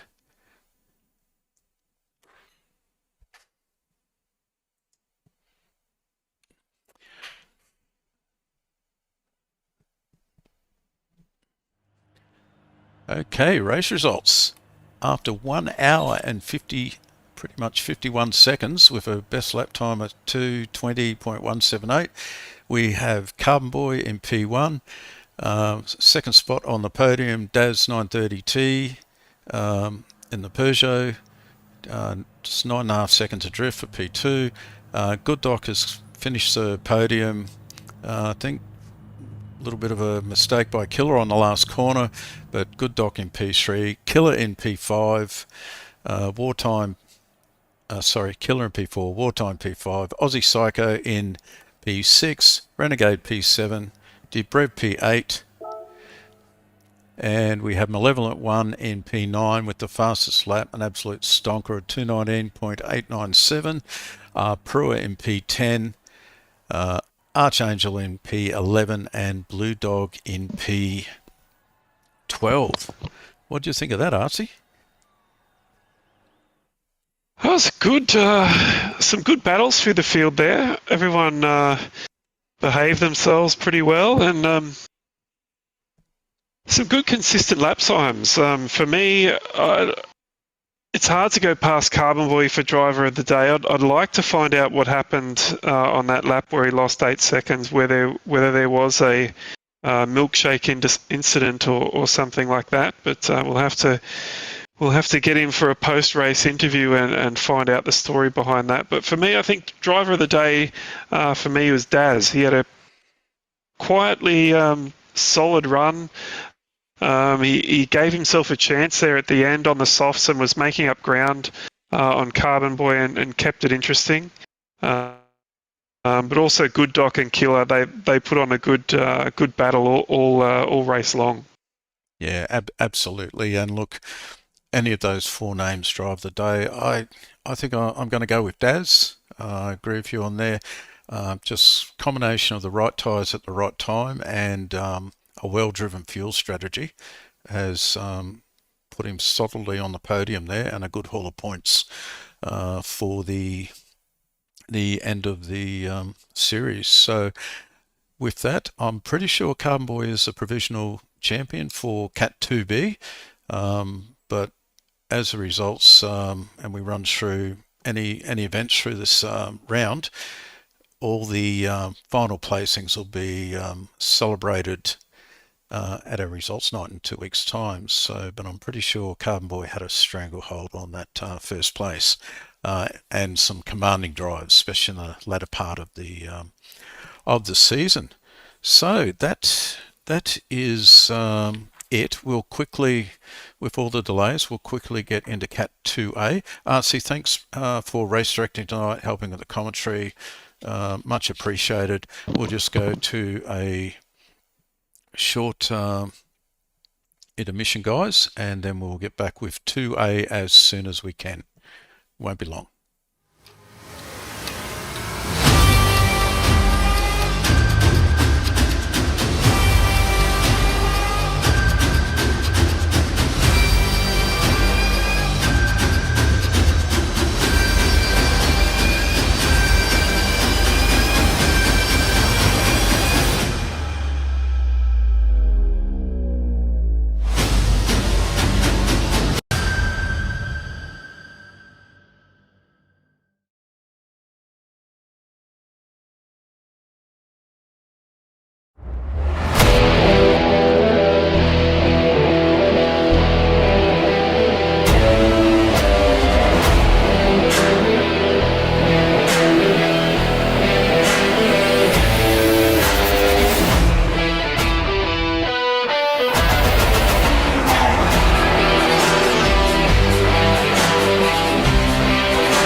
Welcome back, everyone. We have now got our Cat 2 Group A drivers ready to go, and I welcome our RD tonight, Captain Muffin, Zero Turn Motorsport. How are you tonight, mate? I am absolutely sensational there, Mr. Banker. Good, sir. Hope everyone is doing very well at home tonight on a lovely Sunday night here at the lovely sort of Belgium, like the Spa. Well, is it not the Eiffel region, but whichever part of region this is classified as. But look, I'm very keen for this race tonight. Spa is just an awesome track to watch. Very fast, flowing, very challenging for a lot of drivers. Keen to see what our Cat 2A / Division 3 grid does for us tonight. No worries. Well, like I said, just before in the previous telecast, and it was on the stream chat, the quali, to save some time, quali for Cat 2A has been done off stream. So, Captain Muffin, if you just want to quickly run through the results and any highlights, just read them out, and we'll go from there. Well, ladies and gentlemen, honestly, I first apologise first and foremost because you missed out on what was a absolutely sensational qualifying session where it rained for the first half of it. I know, absolutely amazing. But after all that was done, came to a dry track-ish, so to speak, towards the end of the qualifying session. But once it was all said and done, the front row has been locked out by the Kraken Esports boys of Black Project and Mr. Bumcrack, respectively. Pole position time there was a 2:18.908. With set by Black Project, with Mr. Bumcrack only a tenth behind. Revs in P3 in the Peugeot there, very close as well. Boss in the McLaren, Super Fun and Happy in the Peugeot for Hincourt will round out your top five. Greg's, Kincaid and Blyman, your P6, 7 and 8, all in the mid to high 219s, 220s in the McLarens and Ferraris respectively. P9 and P10 will be locked out by the Black Rose boys of Rudsey and Madrick there, and then She's both doing 2-minute 20.1s and 2s. P11, P12, be Grovel and Bangers and Mash in the Peugeot and Porsche respectively there, both doing 2-minute 21s. And then off the back of the grid in P13 and 14, we'll have VF and Keza in the RCZ and Porsche respectively doing 2-minute 23 and 2-minute 27 respectively. Okay, no worries. Thanks for that. And yeah, it was a shame to miss it, but sometimes things don't roll our way. But look, I reckon let's get Cat 2 Group A brought to you by LJ Media and Design underway. What colour's your button tonight? Well, I'll be honest with you, I lost track of time tonight and I didn't get a chance to paint the whole button, but I managed to put the undercoat on and a couple of sort of yellow stripes. So it's currently like a primer grey and yellow, which isn't the prettiest in the world, but look, it'll do for now. So I think enough waffling. Yep. I reckon let's get stuck into this Cat 2A endurance race here at Spa. Button has been pressed, ladies and gentlemen. Strap in, strap on. Get ready for an hour of awesome action here at Sector 1 Sim Racing as we go racing for an hour at the legendary Spa-Francorchamps.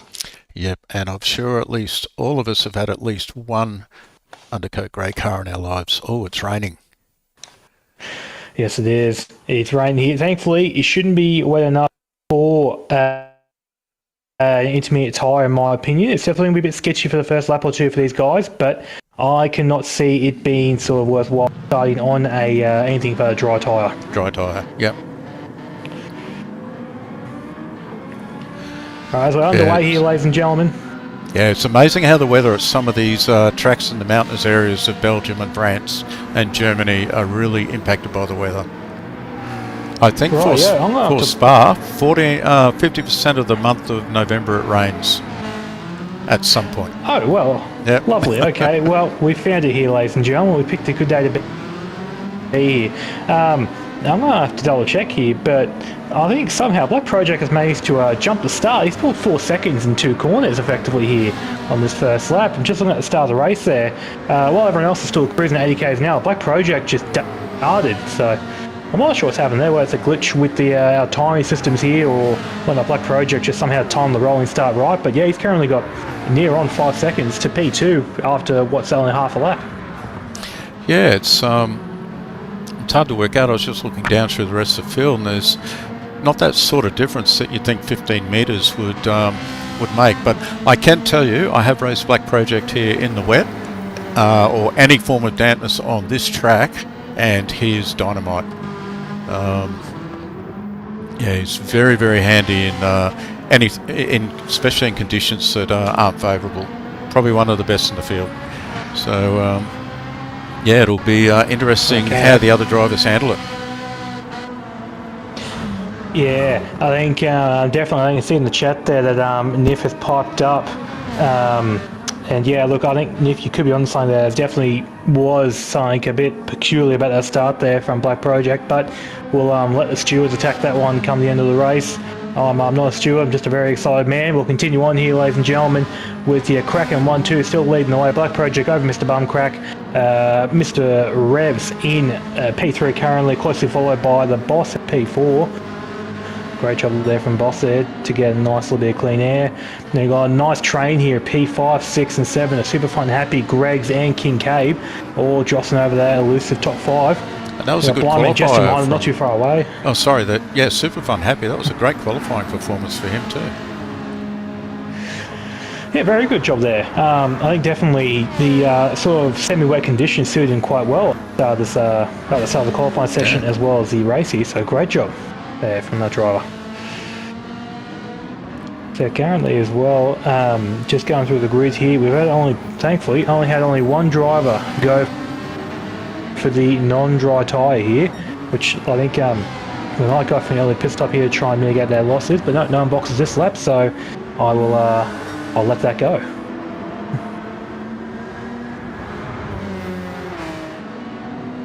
Alright, even with Black Project getting that good launch there, he still lost about a second sort of in the last lap or so since we started racing here, ladies and gentlemen, so I've got a feeling that Mr. Bumcrack might have seen what happened there, saying, hey, get back here, boy. I'll terminate your contract in a heartbeat. Yeah, it's something something I never noticed before. I don't know if it's just me, but is that a rain light flashing on the back of the Porsche? That could be. I'll have a look at myself and see. In the middle. It is. Yeah. It very much is a rain light. Okay. I have not seen that before, but maybe I'm just slow. Yeah, and it's only the Porsches that are running it. No, it's all good. I think you're right. Yeah. Okay, yeah, so, yeah, Mr. Bumcrack, and you also see when I went through the team's results before, Kraken Esports are on the top. These two drivers have been very consistent throughout the course of the we've got the steer in the background now. Kincaid's lost it. Kincaid has spun around there. Roll no name or these days. Okay, we'll just see if we can catch that. What position did he come out in? Can you see? I cannot. I can't even see him on the screen anymore. He must have had some sort of mechanical failure and had to dart away. I can't even see him on the timing board anymore. No, he's gone. That's unfortunate. Rightio then. Okay. Well, persevere here, but also did see as well just beforehand that the Hooncourt car of Superfun Happy also went just as wide at no name as Kincaid, but managed to regather it. I just saw in the background as cars are coming down to a sort of fast left-hander, which I think is called Puon, but don't quote me on that. I'm not really good with corner names. Yeah, it is Puon. Puon. Yep, perfect. Yep, however you pronounce that, I'm trying to not giggle like a little schoolgirl every time I say it. Oop, I think that might have been Greg's just run there a little bit. Not Greg, sorry. Bangers and Mash might have been a bit wide through there, but no harm done. We'll just jump on board with Madrek. We've got cars all over the place here in a bit of a line. So, the track seems to be drying just looking at the sun. Yeah, definitely. I have to say right now, anyone that started on the dry tyres will probably be thanking the Lord that it has done so. I think the one lone sort of non-dry tyre runner could be ruining the day that chucked on the tyres are on now, but they only get a little bit of reprieve. Like for the next couple of laps, there's still going to be a wet line on the outside of the track they can use to cool down the tyres. But I got a feeling the pace differential might start to go sort of against them in the next lap or two, and they might have to box early for a set of dry tyres. But we'll wait and see what they do here.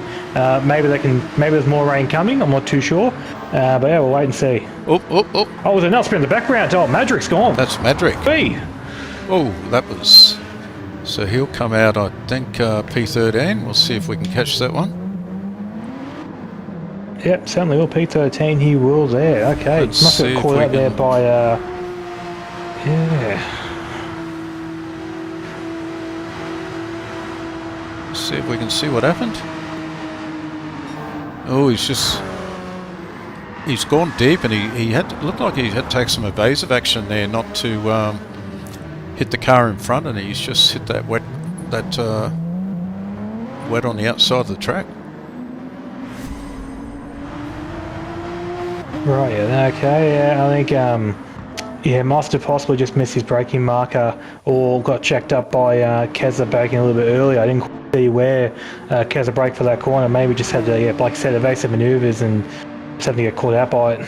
Yeah, it was just near the end of the ripple strip, so quite possibly, yeah, just got caught out a bit by surprise. So we'll just jump back up into have a look what's happening at the pointy end of the field, and we've got Revs making a bit of ground. The gap's closed significantly between the top three, down to 1.16 seconds. Black Project, top four, Black I should Project say. made that great start there. Yeah, The boss is in there. Project after getting a nice 4-second gap. There you go. Oh, Black Project's pulling to the side. That's interesting. What's happening here? Black Project's got an issue. Oh, Yeah. nope, diving in behind. Okay. Very interesting there. Oh, Boss goes for a move, tries to take advantage of the situation, and he does got so. it. Boss up to P3 now. So Black Project, he's not the one on wets, on intermediates. No, he's not. No, he is not. Oh, No, just and one that of those person has things. not boxed yet either. Just where you lose, you just lose something on a corner, and that momentum of the train behind you just almost can overwhelm you at times, as in from track position. Yeah, Yeah. very strange indeed. So we've got That's, Revs. He's well and truly up into a and purple so far on this lap, but well and truly into a commanding position there in P2.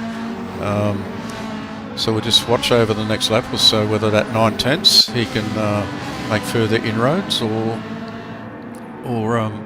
Yeah. Mr. Bumcrack can sort of set a bit of a gap. I think these guys here are going to close up for the next little while. With the way these sort of physics work in the game we're using here, generally the car in front will sort of drive the track for the cars behind, and everyone will eventually close up, which is why you're seeing, probably why you saw that Gap of Black Project come back down so quickly, and why you're seeing 6 cars start to close up for the lead here while the track is drying out. That car in front essentially is a pioneer, just sort of taking like a slower line through the corners to make sure they can make it through, and every person after that has a slightly drier track, and they can just take more speed through the corner, so on and so forth from there.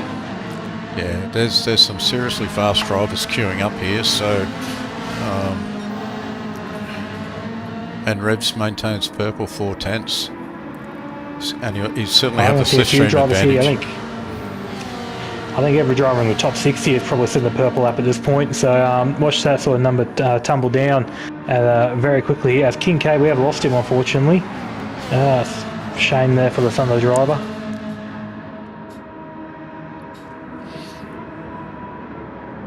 Alright, let's come to the start finish line. Let's see the old fastest lap bingo. Had a bit of a look there.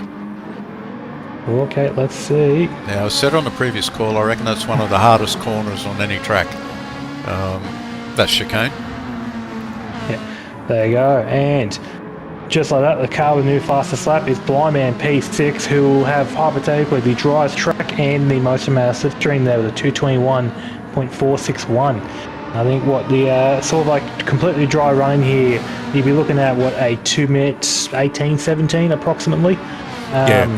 When yep. So we're still a few seconds off like peak speed, but we're getting there. I think we had a 2:18.7 was fastest lap in the previous race. Revs has just picked up a penalty there, so down Kimmel, so probably the top end of a rouge there. So he's going to be he's swallowed pretty much by 2 cars when he burns that. Yeah. The burn zone here is in one of the fastest sections of the track. Down near where is it? Poohorn. Just past Poohorn. No, it's on the run to Blanchemont. It is. So literally the back not so straight is Yeah, where sorry, you'll yeah. Yep. serve the penalty. Yeah.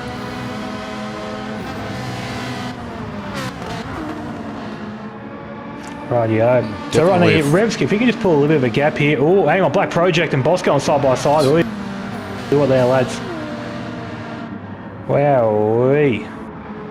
This is a very fast group of drivers, and with the track drying like this, well, it's essentially a dry track now, so... Yeah, for these boys here, for all of them, it's the last day of school. Everyone's like putting chairs in recline mode. Movies on, everyone's kicking back and relaxing, trying to have one last ride before the season ends.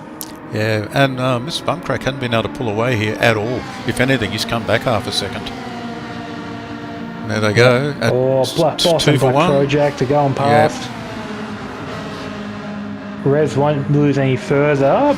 He may get dived here by Rodsy and Black Project going into the bus stop chicane. Yeah, a little bit more speed. Yep, Yep. Rods. Oh, he's pulled out of Rodsy it. thought about it. He really He might no, go in he'll tighter carry here, on from here. get good drive out, which he has. So will he try the inside here? Certainly Blind Man's looking racy behind those two. Definitely, he's showing the nose, hitting everywhere. Still currently running the fastest lap of the race with a 2:21.2, which is just absolutely rapid. And I think now is probably a good opportunity to do a nice little tyre and fuel update for everyone at home. Just sort Absolutely. of fill everyone in when we're all out. I will get the screen across for APR Automotive. You're in safe hands. Oh, yeah, that new tyre and fuel update with your new leader, the boss, who just took the lead on the Camel Straight just then.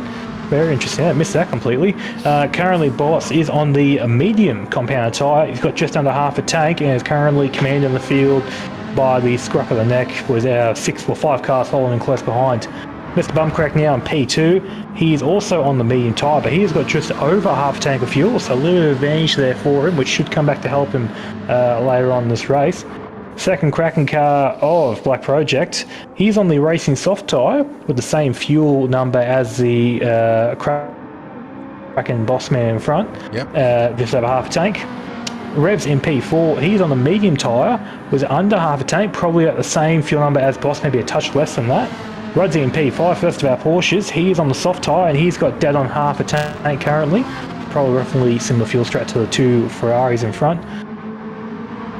Blind Man rounds out your top 6 here. He is on the racing soft tyre and he has got dead on half a tank of fuel as well. Greg's in P7 there. He is on the racing soft tyre and he's got probably a bit below half tank of fuel, probably the least amount of fuel I've seen in the field, probably around the 40% mark, give or take. Super Fun Happy for Hooncorp in P8 currently. He is on the racing soft tyre, probably at the same fuel level as the boss currently in the race, just under half a tank sort of type region, bit more than Greg's in front of him. Bangs and Mash filling in for CP in one of their Porsches. He's currently on the racing soft tyre. He's got just under half a tank of fuel, probably the same as the sort of like maybe a touch better than the 2 cars in front, I should say. Grovel and P10, the Peugeot, he is on the racing medium tyre and he has got pretty well dead on the same amount of fuel as Bangers and Mash in front, maybe a touch more. Madrick in P11, he's on the racing medium tyre and he's got just over half a tank of fuel, so look out for him to pull out a cheeky one stop possibly if we're lucky here, ladies and gentlemen. VF's in P12, he is currently on the racing medium tyre and he literally pixel under a quarter of a tank, half a tank I should say, so he's probably looking at possibly a one stop as well, maybe if he can line his numbers up right. And Keza in P13 currently, he was the initial intermediate tyre runner, so he's already been for a pit stop. He's currently now on the racing soft tyre and he's got just under half a tank of fuel. Thank you, Captain Muffin. Thank you, APR Automotive. So we started the tyre and fuel update with 1 litre, and now we're back to Mr. Bumcrack. Now it's all over. I think something happened there going into... Yeah. Rightio then. So now Mr. Bumcrack here. So rightio mate, you have your lead for a lap. Now I'm going to take it back and say Huber and the Guru. Yeah, what we did see in the previous race especially from a couple of these guys at the back running mediums with a solid fuel save. Once they went into their double softs and a lot of fuel loads, they rapidly rose up the grid. It was actually, and Daz, who finished P2, was one such drivers. So, yeah, I think we'll see more of the guys, and I'm thinking Madrick, Grovel, VF, more of those guys as this race pans out. Right, then. Well, definitely keen to see how it all happens as we go on here. We're currently just over a quarter of the way into this race here. So we've got probably, maybe a couple of laps before we possibly look at a pit stop window for the two-stoppers. So wait and see what happens there, what people do. Look, I'm a fan of the alternate strategy here, which will probably be a 3-stop. So if anyone wants to box now and give me someone to support, that'd be marvellous, but I don't think anyone will. Yeah, we certainly, well, we didn't see that in the first race, but mathematically it's possible. But these guys here, we've got 2.8 seconds between 1 and 6. That's not playing into anyone's hands to run a strategy race. They're sending it. Yeah, I think if right now you're probably going to be one of the 3 cars at the back, your Revs, your Rudsies, your Blind Man, because right now you've got a nice big train here and a good bit of slipstream here, save a bit of fuel. As long as you don't let Bumcrack Boss Black Project get too far away, you could easily jump in the pit lane because of the fuel save. So you can see what these guys do here. They just keep sort of staying the train, because right now Bumcrack, he's trying to get away with it. He did open that gap up to roughly about a second just towards the end of the last lap there. He's currently set the fast lap as well, the fastest lap of a 220.7 there. Ruddy had a better look at Revs there through sector. Oh yeah, now let's see. Revs here under pressure from Rudsey possibly. Rudsey down the inside. No. Oh, a little bit of contact there between the two drivers. Rudsey does get the move done. Oh, Blind Man also trying to jump in on the action, but can't make it work this time around. We'll persevere here. So right now, so your top 3 have got a bit of a gap now. What's it, Billy? 1.5 seconds between your top 3 and your sort of 5 and 6 currently. Rudsey there, a little bit squirrely going through pool on there. Manages to save it. Carries on here, going down to the fast right-left chicane. Yeah, Blind Man is certainly putting pressure on Revs. Yeah, I think now the pack separated a bit. I wonder if any of these guys will make the decision to try and make a move. Oh, Boss is gone. Boss has spun it. Oh, no. He's managed to clobber the wall as well. Oh, he's going to the sand, trying to get back on track. Oh, that's most unfortunate there for the black light driver. Where's he come back on? P8. Let's have a look and see if we've captured that. Oh, just wide into the sand. So he's had a... Oh, just, lost the rear going out. So he sort of was a bit loose before that, but... Alright, well, that's alright. Boss knows he has good pace, so as long as he can just keep the car clean and just sort of put into consistent laps, there's no reason why he shouldn't be able to jump to that front pack. But he's definitely may work hard for him here. Yeah, he lost a bit of time because he did have to do a U-turn through the sand patch, so that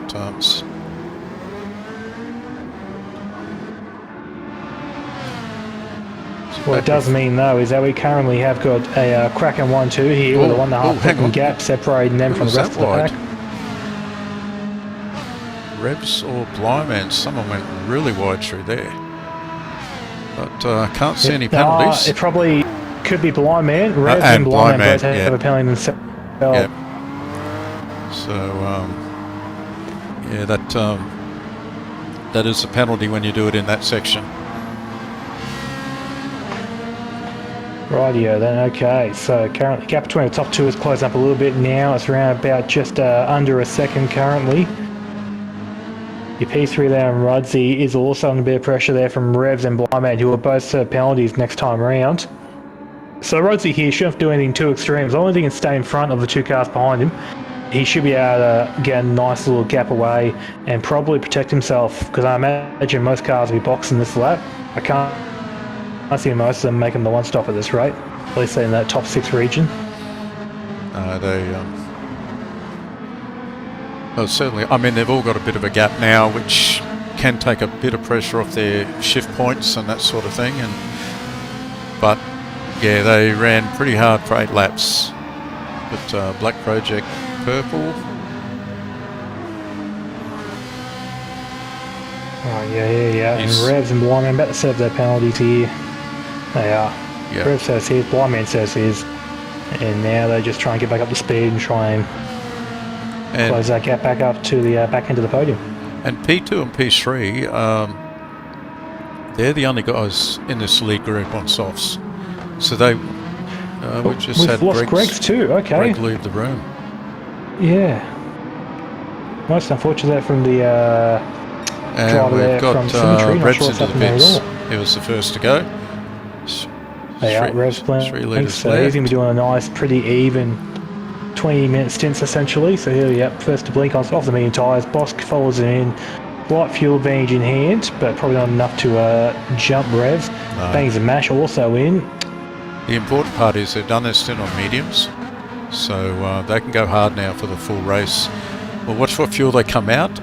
From memory, the first race coming out high 70s, low 80s, carrying the middle stint.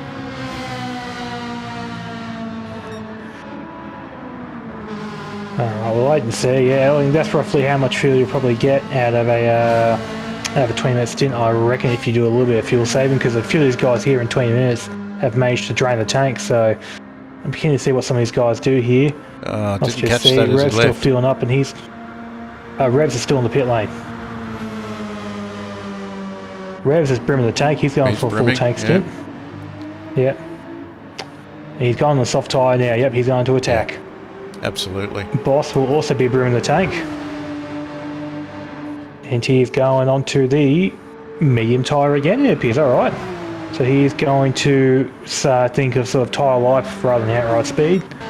And Bangs and Mash comes out with a full tank on the soft tyres.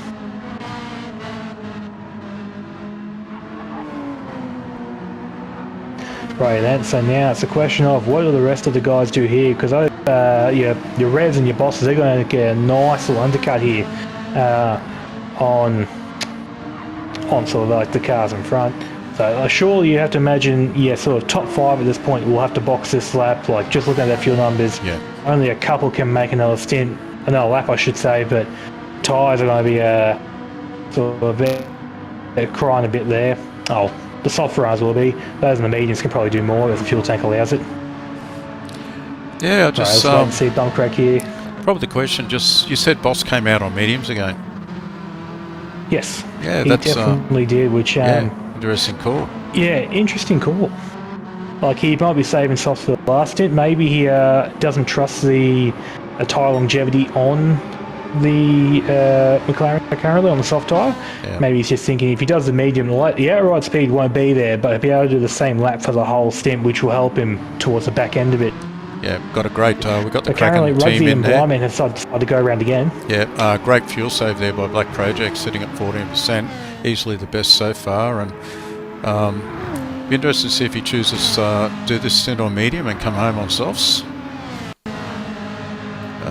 Bump Yeah, crack. I think generally it varies for everyone, but right now, like bum crack, if he doesn't go soft to the end, then he's going to be on a similar situation to the Boss where he's thinking of tyre longevity, but that option says he can do what he wants. But yeah, Black Project will have to run the mediums at some point in this race here, which I'd nearly do it now in the middle so he can attack at the end, but it just depends on what he feels is most preferential. Let's see, Mr. Bumcrack comes out of the pit lane, Yeah, they're and both. he has opted for enough. Oh, they Yep. come out together. Oh, the Civil War has begun at Kraken Esports here, going side by side down to the Rouge and Radion. Who's going to give in? Mr. Bumcrack gives it in. Yeah, and Alrighty then. they also went full fuel load, so it just shows the pace of those half a dozen drivers in that opening 15 minutes, just how hard they were racing, that they all had to go to a full tank. Yeah, I think also as well, actually, on that, I want to disprove your theory, but Black Project actually short-filled by a couple of litres there. 97, Which more or less means that he was able to get that jump on his boss effectively. Boss, yeah. Just sort of look in the rear vision mirror and just start laughing. So, look, I'm not sure putting a tactic like that on your team owner is probably the smartest thing to be doing right now. But hey, look, maybe he's just maybe he's going to get the position back later on if Crack stays with him. I'm not a Kraken Esports advocate. I'm just going to let them work it out themselves. Yeah, we've got blind man all over the back of Rudsey, but we should see these guys pit this lap. Yep, definitely. Their tyres are absolutely rooted. They're definitely going to be in this lap. I'd be amazed if we go around again. Nope, Rudsey going around. Okay, I've been proven wrong. I'm going to shut my mouth, I think. Right, yeah, so blind man does come in on 5 litres of fuel. That's So, yeah, pretty Rudsey, handy he'll for be in this 11 lap laps, then. yeah. So Rudsey here, he's looking at our one stop. Currently, his gap to the sort of effective leader is 49 seconds currently. I have to imagine by the time he gets to the pit lane, might be closer to the 46, 45 mark, maybe based on the speed he's currently showing. So look, honestly, So he's got this could three be- minutes, a lap and a half to go to the halfway. I don't think he'll make it dead on halfway, but I think if he can just get there, brim the tank, and he might have to find an extra lap somewhere fuel-wise, Yeah. just to make sure he can make it to the end. But like, rather than being in the pack and trying to fight people, he'll be on his own for the Yeah, most clean part, so air. he can just literally run his own race. Yeah. Right, yeah, and VF there. Madrick is going around. Madrick as well. I think he's also a bit of a fuel save actually. So Madrick here could be pulling something. He's got a decent bit of fuel in the tank currently. Yeah. If I'm not mistaken, so he could also be a factor. Blind in man's this gone race. to 100%. Yeah.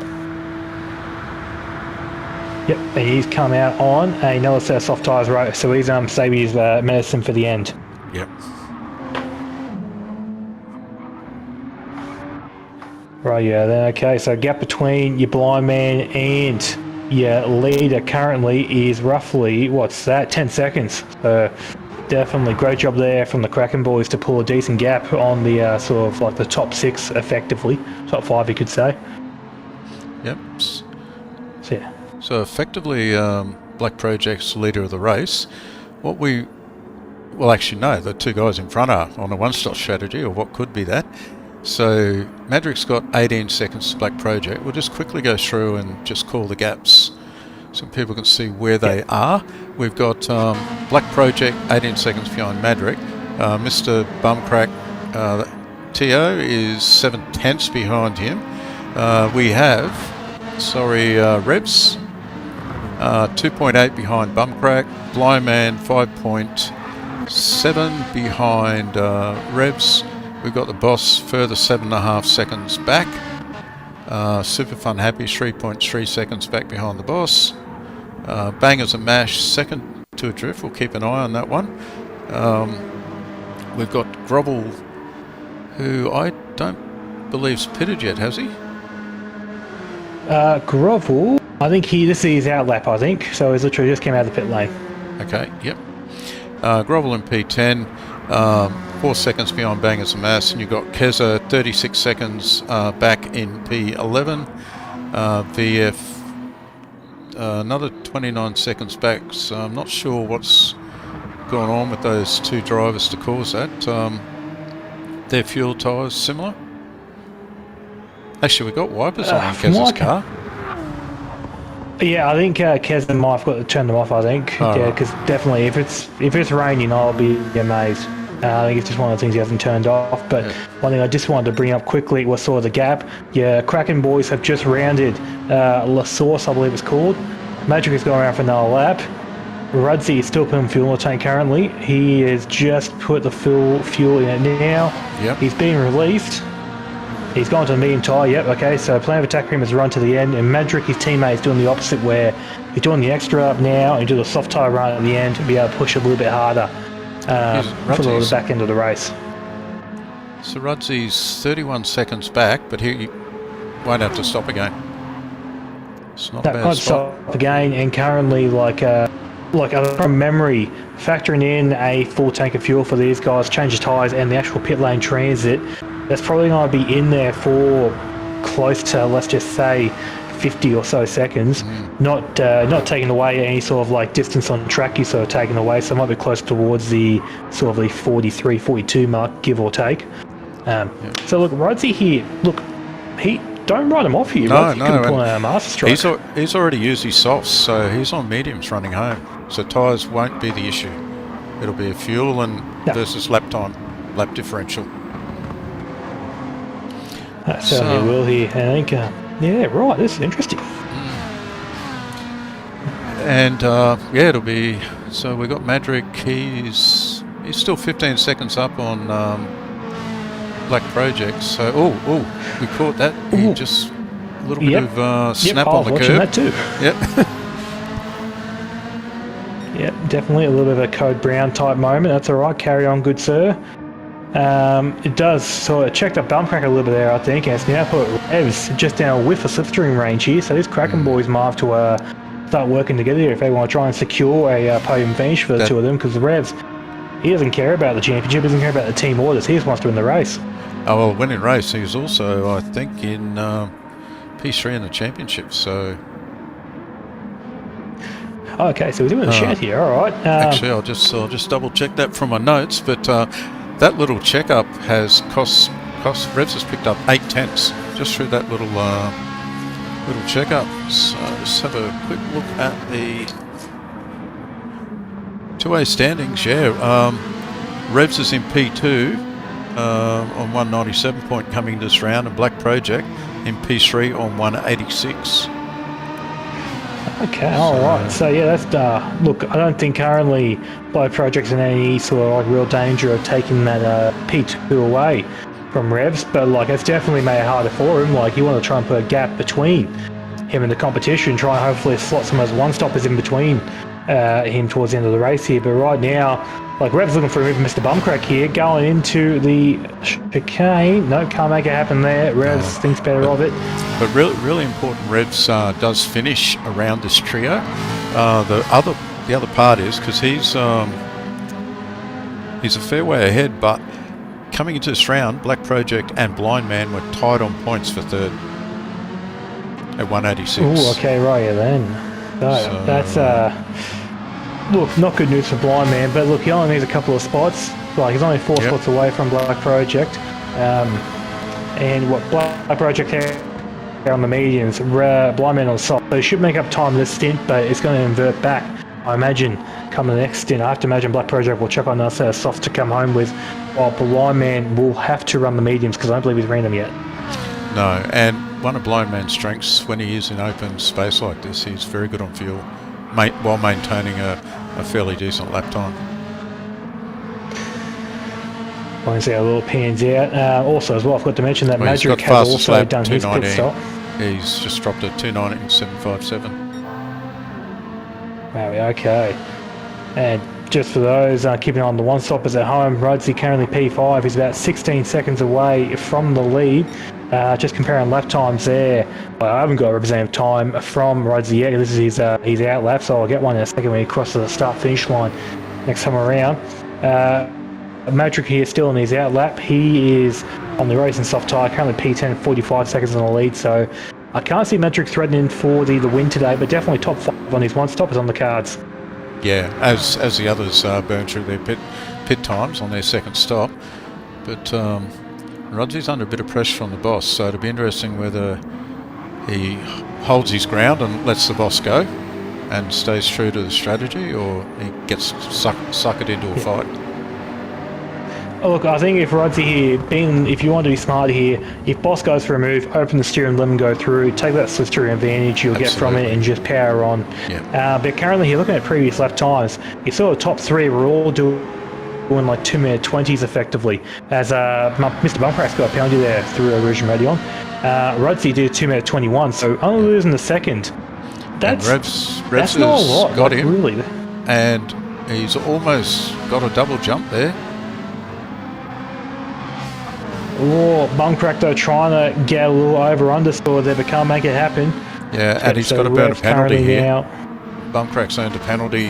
I would say it was up through a Rouge.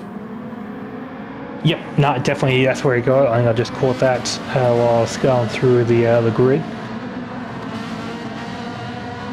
And what the fighting is doing as well, actually, not even Black Project wasn't even involved, but Rodsy's already found half a second this lap on the sort of top 3. So even on the one stop, he's still finding time. Yeah. So if you make that work on a set of meter, he's got the tyres under him. It's just that fuel, how it goes. Oh yeah, look at it as well. Yeah, like I said, Blind Man, he's flying, currently at the fastest lap. He's currently catching these guys by like over a second a lap at this rate. So Blind Man probably be in this fight pretty soon, but he's going to have to really make the medium tyres work in the sort of back into the race to really be with a shout here for the win. Through there. Yep, Bumcrack serves his penalty. He won't be in any danger from Blind Man, but Blind Man might get a little bit for the slipstream going down the Kemmel straight if he can get a good run through the next 3 corners. Yeah, that little bit of extra width there cost Revs best part of 6/10. Yeah, giving Black Project a bit of breathing room there. Currently that 1.5 seconds to the good. But yeah, Bumcrack there, second away from Revs. Like really, no one's getting any sort of real advantage here. The slipstream in your top 4. Rudsy's still got the boss behind him here, so great job there from Rudsy on like a bit of fuel saver, still be in front. Just keep an eye on that gap, but nearly just under 17 seconds.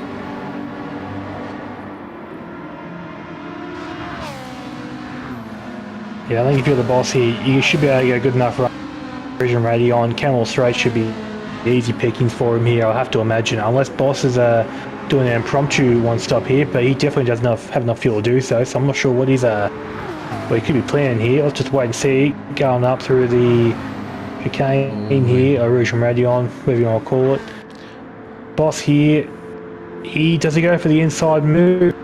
He's right under the rear wing. He couldn't get more of a suck. He's going for the butt. Alright. Well, I'd say if Rudsy gets the race win, he might have to place in the cardinal or 2 down to Boss, Good Doc, and the whole team of Blacklight for that. Absolutely, they're working together to get closer to the bunch there. Just looking at Blind Man, 3 2:19s in a row. He's definitely on it, and this Bumcrack's well and truly in his sights. Yeah, Blind Man there taking advantage of the grip of the soft tyres while he's still got them. He'll probably be boxing into the next lap at this race. Blind Man will be, or everyone should be logically around about the end of the next lap or the lap after. I don't think Bumcrack's in any danger for these next couple of corners, but the bus stop chicane, he could be on a threat for at this rate. If Blind Man gets a nice run onto the back, not so straight.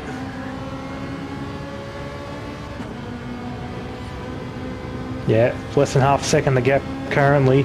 Not the best run for Mr. Blind Man going onto this back straight here. Bumcrack putting a little bit of a gap here, but the aero sort of slipstream should come against him. Or work for Blind Man, I should say, very soon. But no, I think Blind could be on a fuel safe here because he didn't gain anything whatsoever on Bumcrack in front of him. No, he's apart from closing up under brakes.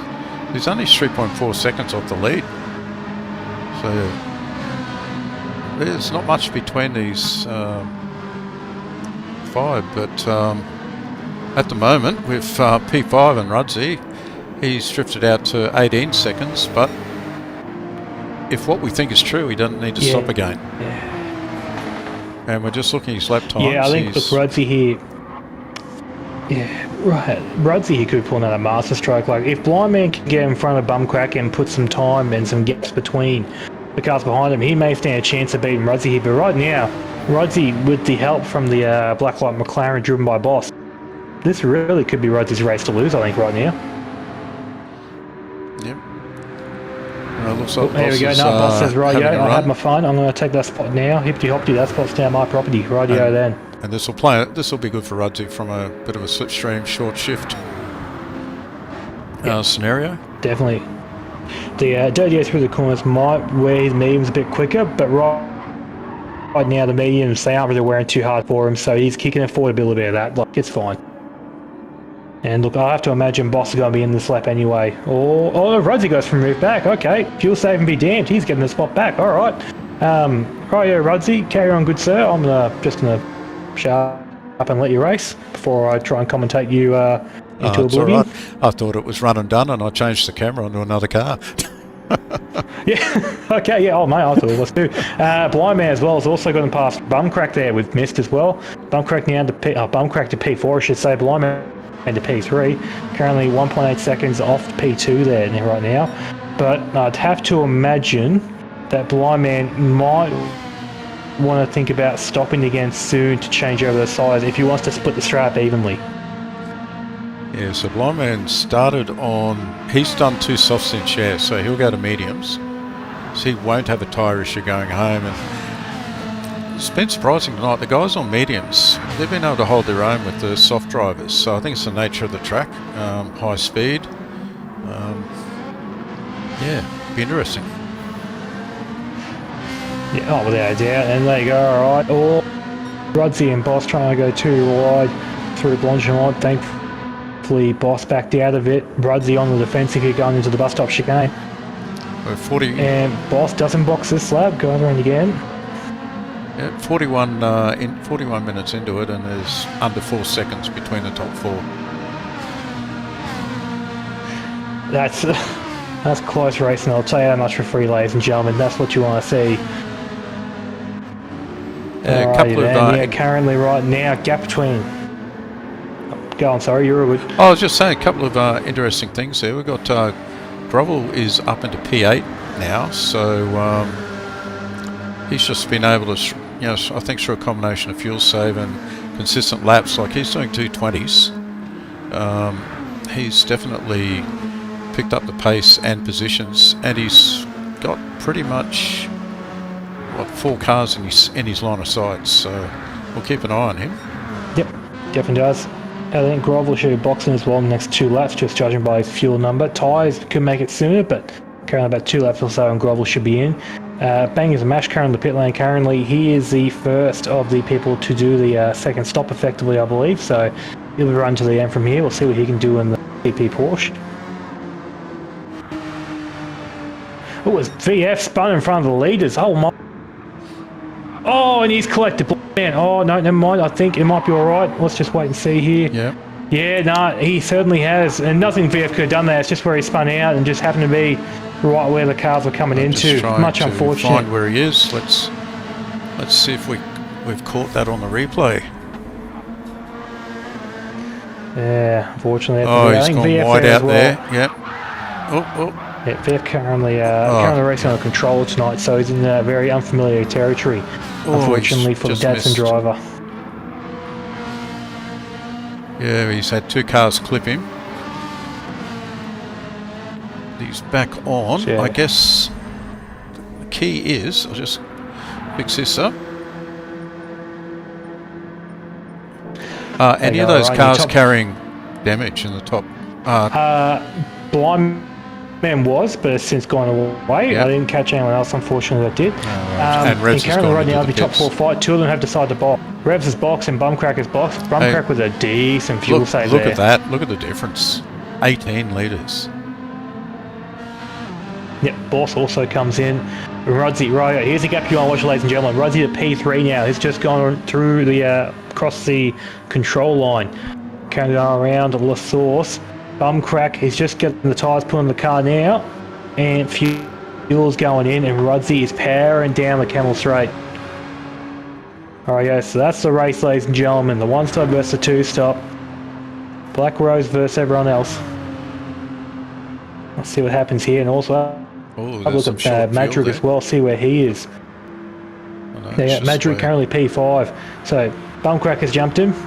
Yeah, he's come out. He only put 72 in. him. Revs on 81. Right, yeah, then. Look at the tyres a lot. Rudsey on the mediums, like we said before. Bumcrack's gone for the soft tyre, so he's going to have some fun now and set some quick laps on the board. Madric's still on the soft. Rev's gone for the soft tyre, so he's going to be in happy hour mode. Yep. Rovel's come out of the pit lane after his pit stop, and he is back onto a set of soft tyres. Oh, Bumcrack's picked up. He's going to be going to the end from here. On his outlap. Oh no. Oh, that's most unfortunate. Although he is a fair bit up the road from, so he's 46 back. We've got Revs at 53. That's nearly a 7-second jump through that fuel save. 6 seconds. Yeah, great job there. Yeah. I was surprised when I saw 24 litres in there. I thought, wow. Yeah, whatever the Kraken guys do on their pit bay here, they're doing it right. That was a great job there from the entire crew. I have to imagine Black Project, his fuel currently is looking pretty similar to that of his boss, so the fuel number will hypothetically be less because he's gone further into the stint, but fuel saved number, like, it should be pretty similar as Black Project goes around again. Alright, so he's going for a very short stint at the end here. Going to really attack them. And tires, is I Black imagine. Project on mediums now? Black Project is on the mediums now, Yeah, correct. so He has he'll- around both compounds once already. Yep, so he'll come home on sauce for sure. Yep, I'd be amazed if he did. And Blindman there, he's got enough fuel for a few more laps, but his soft tyres are looking pretty dire, so he'll be in pretty soon as well. Just go down and we'll Right. just keep an eye on some of those gaps. So we've got 3.6 on track back to Blindman.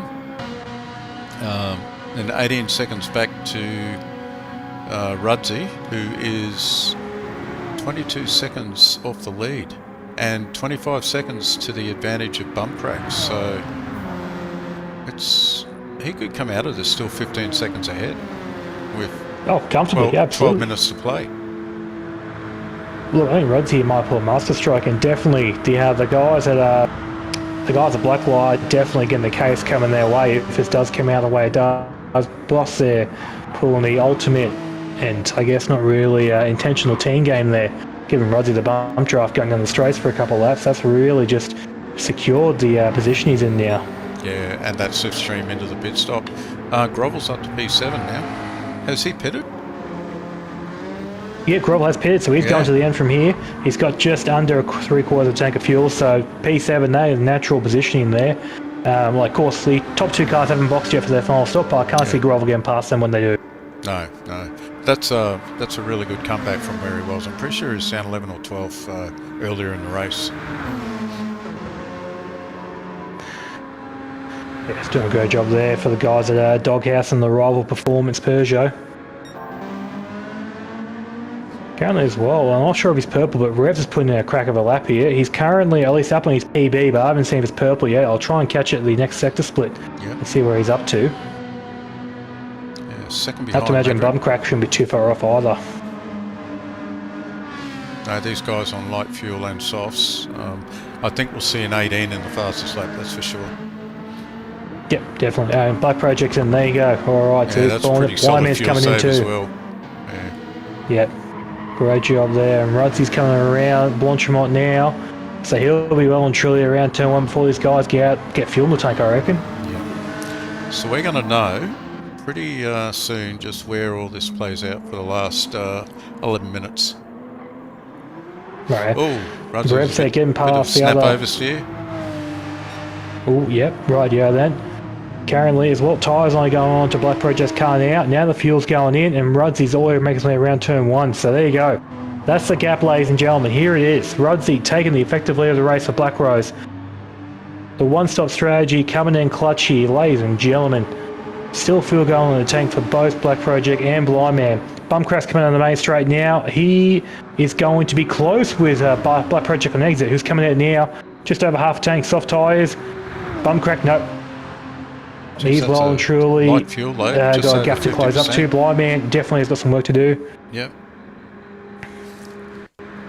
Yep, there you go. All right, so 17 seconds. Yep. And how much fuel compared? Actually, let's tyres should be fine. Let's just with the first 5. What's their fuel loads? Yep, currently your first 5 fuel, I should say. Your Rudsy leading the way. He's got probably about, 35% of the tank currently. Black Project just come out of the pits with just over half a tank. Mr. Bumcrack with just under half a tank by a pixel or two. Blindman just over half a tank. And Revs just over half a tank. So definitely Rudsy's compromised in the top speed area, but through the corners, medium tyres in that Porsche, he shouldn't be too bad, really. Shouldn't be too bad at all. Yeah, just 50 minutes. It's going to be close. Effectively right now at a rate of 2 minutes 20 a lap. Let's just, for the sake of argument, let's just say it's roughly 2 minutes a lap. So we're currently looking at about 5 laps here, ladies and gentlemen, possibly less. Let's just say 5. Right now, Rodsy's going to have to lose. What's that? Bloody 3 seconds a lap to Black Project to be in any real danger. As long Currently, as pace rise. A fast lap. Oh, as long as he's got enough to get home. Yeah, that's a key factor. He's got to manage the fuel, because right now he is doing 1 lap extra compared to what he did on the soft tyres at the start of the race, so he's going to have to be very mindful of that. But yeah, so what's that? We've got 51 minutes, 20 seconds in, crossing the start-finish line. Doing some rough maths in my head. That could be 4 laps from here. 3 if Rudsy's lucky, but could be 4. And that gap right now, it came out of the pit lane, it was about 17 seconds. The gap is now 14 and a half. So Black Project, not messing about here. He's putting the hammer down. He's not going to die wondering if he can get this lead back. No, I think you'll see you bring Bumcrack, Blyman and Revs along. Yep, I think you're absolutely right there. They're all going to be very much motivated to try and sort of close that gap up and not let Rudsy get away with the strategy.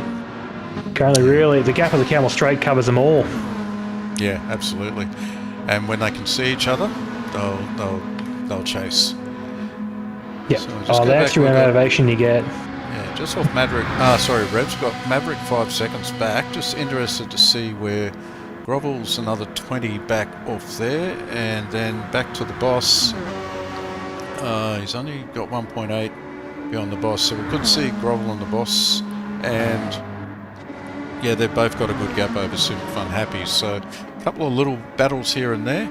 I think Bangers and Mash and Keza are separated by a bit, and the same with VF's fairway back there.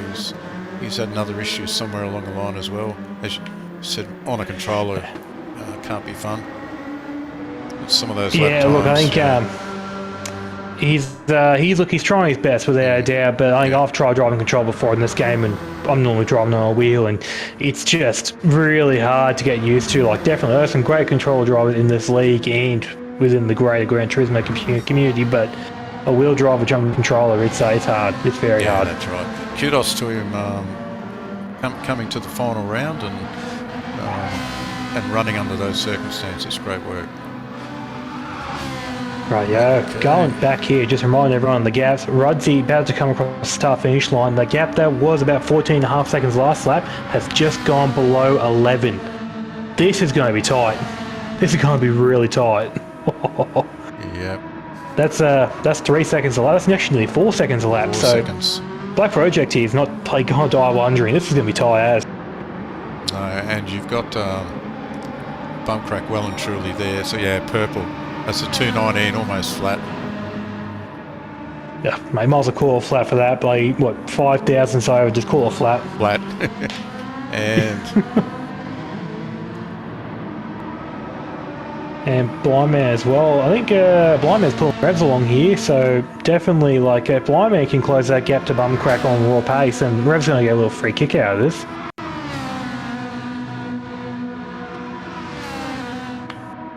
There you go. The gap between your top two is just gone below 9 seconds. And in 2 corners, effectively, Rudsy has lost 2 corners, 2 seconds. Black Project's purple again. Oh, happy hour has begun. yeah, he's well on. I'm just looking at the points here. So Black Project, he was on pole for the start. Yes, Black Project did get pole. Yep, so they'll get the points for that. 2 points, 1 point for fastest lap. And he's what 1, 2, 3, 4 positions up on Revs. He's 11 points behind Revs going into the race. So unfortunately, I haven't got the points open, and I'm not going to touch any of these programs that are running at the moment for wrecking the stream. But anyone in the chat, if you've got access to the Cat B points, this could be really close for second place in a championship. The way they finish as they are now. Yeah, I think from memory you get roughly about around the 30 mark for a win. Actually, being with the 18. enduro, actually, It's 18 the points for might a be win. bigger. 18. Oh, okay, rightio then. Ooh, I think if it finishes where it is, I think Revs might just hold on, but the gap has already come down to 5.5 seconds between your top two. Yeah. So Black Project here, and we've still got 4 minutes of racing, I should say. So that's going to be be 2 laps from here. He's got the pace and the tyres to do this. Rudsey maybe ought to hang on for second, because bump crack's second's 4 definitely on the seconds cards. bump crack's 4 seconds down the road.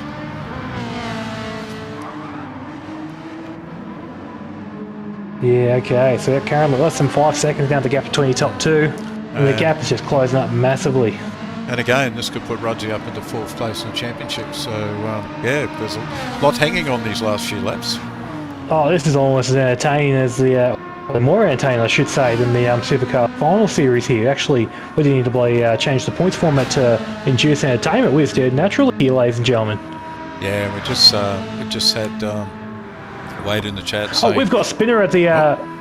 Revs are spun at Rouge and Radion. Currently P5 now. Just lost it going over the top of the hill there. see if we've caught that. That's a shame there, so it's going to lock him into P5. Madrick shouldn't catch him, I imagine, but it's going to be tight actually. 2.5 seconds and closing up. 2 seconds now, the gap between those two. Yeah, I think Revs is carrying damage here. Oh, there was contact. Contact at the start of the uphill. So yeah, that and he's clamped the wall pretty hard, so that's where the damage has come from. Yep, Stewart's pens are clicking, I'm sure of it. We'll let them work that one out. I'm definitely not going to touch it. Unless my old eyes didn't read the contact, but it did look just where you run unsighted into a corner. Nothing. Right, yeah, ladies and gentlemen, we've got 1.5 laps to go. It's currently left for second, covering your top two cars. Rudsey, he's going to have to defend like a lion here if he wants to make this work. It's going to be tight. Oh, and Black Project's purple by 2/10. He's going to do an 18. Oh, Rudsey tries to defend it, but such a long straight, being fuel compromised. Yeah. He's going to have to really work hard for this. Oh, that contact gone into the grass. Oh, he's on the grass. Hold it. Oh. Oh, car control, ladies and gentlemen. Oh. Massive effort. All right, so that pretty much locks it in. Black Project should be able to take a win here nicely and cleanly, no trouble at all. Rudsey, though, is going to be in trouble for P3 here, I think. He's going to have to work hard to defend from Mr. Bumcrack.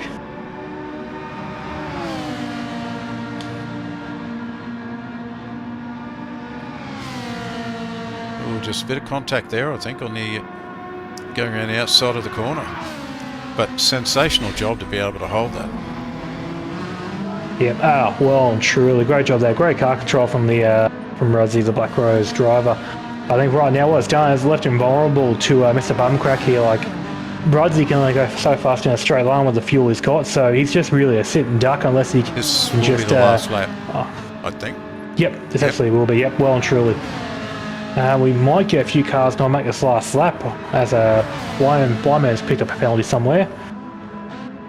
I'll just go back through the field quickly. He's running defence on the inside line. He's yep. Good race room given by both there. Right, yeah. So currently, just going to have the grid here. Bangers and Mash will make it to the 25th lap, that will be. But your first finisher will be Keza, who is currently on the back, not so straight now. Yeah.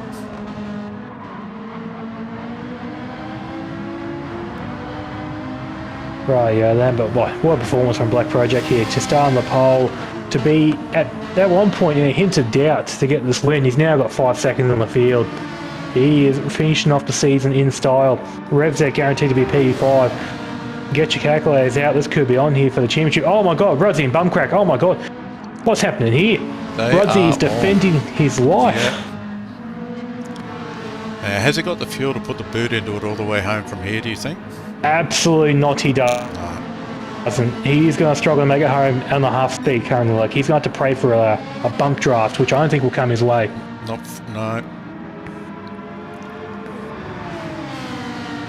I think right now Rudsey's going to have to hold hard right, defend that bump top chicane with all he can Tyre-wise, he's got, right now, being on the mediums, Bumcrack on the soft. Tyre-wise, they're in a pretty similar situation, so there shouldn't be any sort of extra grip. Bumcrack goes very well. Oh, and he's hit the wall.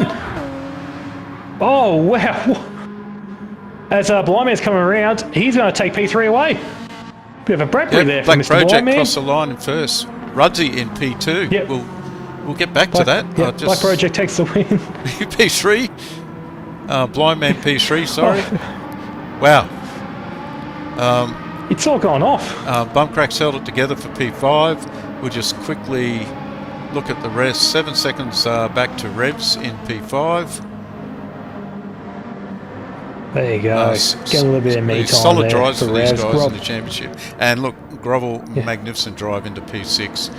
And I'm pretty sure, as I said, he was up around P11 at one point. Boss at P7.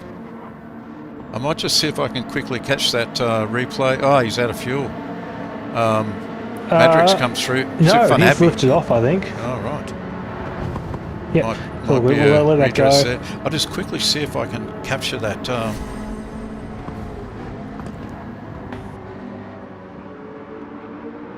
Yeah. No, not going to get it.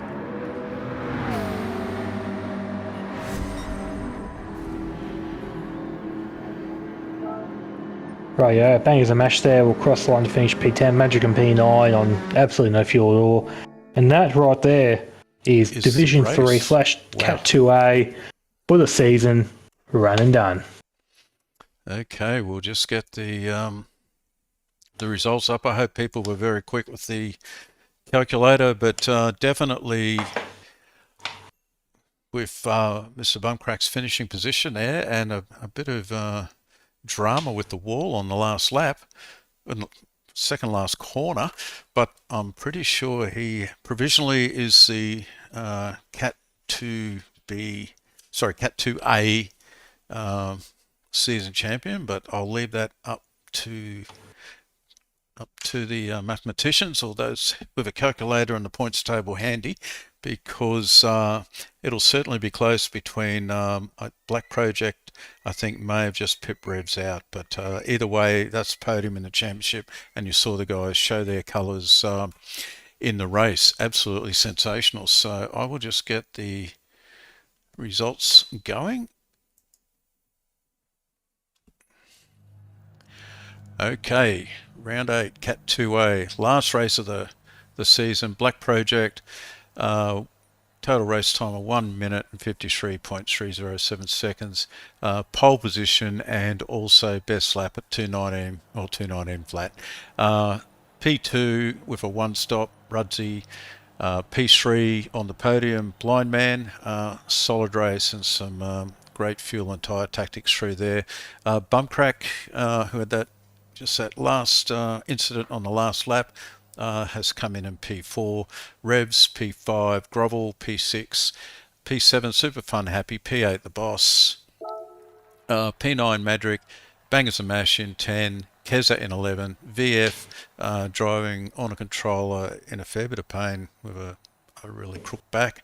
Well done, mate, at P12, Kincaid P13 and Greg's P14 are our DNFs with tech issues. So, your thoughts on that race and your drive of the day? Thoughts, Captain Muffin? Well, that was absolutely sensational to watch without a doubt. I think a bit peeved the rain didn't make more of an appearance, but hey, look, we can't always have it the way we want to go. But overall, look, I think for me personally, my drive of the day, I'll go to Blind Man. Definitely special mention goes out to VF for driving on a controller. That in itself is worthy of a driver of the day nomination most of the time, as well as to Rudsey for pulling off that alternate strategy and almost making it work out. But Blind Man started just as far back as Rudsey, did the two-stop and managed to find his way through the pack to the podium, which I think is a very commendable effort. Yeah, absolutely. They're my two pick, Blind Man for exactly what you said, and also Rudsey for giving a really solid crack to that one-stop strategy and having enough left in the car to keep the fight going and cause Bumcrack to have a bit of an issue there in the last lap. So we've got one for each. The stream will have it. Just quickly goes through there. We've got driver of the day, Rudsey from Carbon Roller, I think another take on his name. Deep Rev, Driver of the Day, Rubsy. Deborah Fish, Driver of the Day, Rudsy, who also, I believe, he not well at all. So look, on that, I reckon we'll leave the chat, have the Driver of the Day nomination there. But look, absolutely 2 cracking races. And it was good to see some alternate strategies play out in both races. But that wraps up Cat 2, Group A and Group B for Season 11. Congratulations goes to Mr. Bumcrack and Carbon Boy for their, what I think are their provisional championships. But look, once the points for all 4 of our championships are finalised, we'll be publicly celebrating our category podiums at our awards night in 2 weeks. Captain Muffin, thank you again for race directing and commentating. It's a pleasure as always. But before I sign off, I just want to say, look, sincere apologies. We had a software issue that none of us could actually fix, and I think it was just through shutting down and unplugging things multiple times it came good. So no idea what happened there, but apologies for running late. Don't forget to hit that like and subscribe. And support our sponsors. More to come from Sector 1. Next Sunday night, we're back here at Spa with our Category 1 drivers. It will go off like a frog in a sock. We've got close championships in both divisions, and you've seen tonight what Spa can throw at the drivers. We had one fully dry race, one with rain, one with a wet qualifying. Anything can happen, guys. So come back next 6:15 next Sunday night. We look forward to catching up with everyone then. And again, Captain Muffin, thank you. Absolute pleasure as always, Banker, mate. Thank you to yourself for another awesome stream here at Sector 1. And thank you everyone at home for watching along and following the action. Hope you all enjoyed it. If you did, don't be afraid to smash that like button and press the subscribe button if you want to keep up with all the racing action we have here on this lovely channel. And jump in the Discord as well if you want to sort of chat to the drivers in between races, as well as join the action yourself through our invitational series and other avenues. No worries. So thank you guys, and once again thank you to the viewers and the drivers for their patience tonight. See you next Sunday. Hello everybody, welcome back to Sector 1. We are here tonight for some Category 1 racing action around all states villages. Let's go. I wake up to a little bit of drool on my pillow, feel like it's gonna be a bad day. Yeah, I'm tired of shit, and the coffee ain't hit yet. Damn, ain't that great. I don't wanna go to work, cause my boss is a jerk, and I'm not even that paid. I need a change in my life, cause I don't feel alive, and there's nothing that makes me happy. Hold my beer for a minute, I'm about to quit my job, cash in for a ticket. I'm going on a trip, and I don't plan to visit. I'm gonna stay there till I feel like I'm winning, oh. And this is just the beginning. I need a big change, only feel like living. I need a big swing, home runs I'm hitting, and I'll never look back, moving on till I get it all. And we all got dreams, we all want things, but what you gonna do for it? How you gonna move for it? What you gonna be?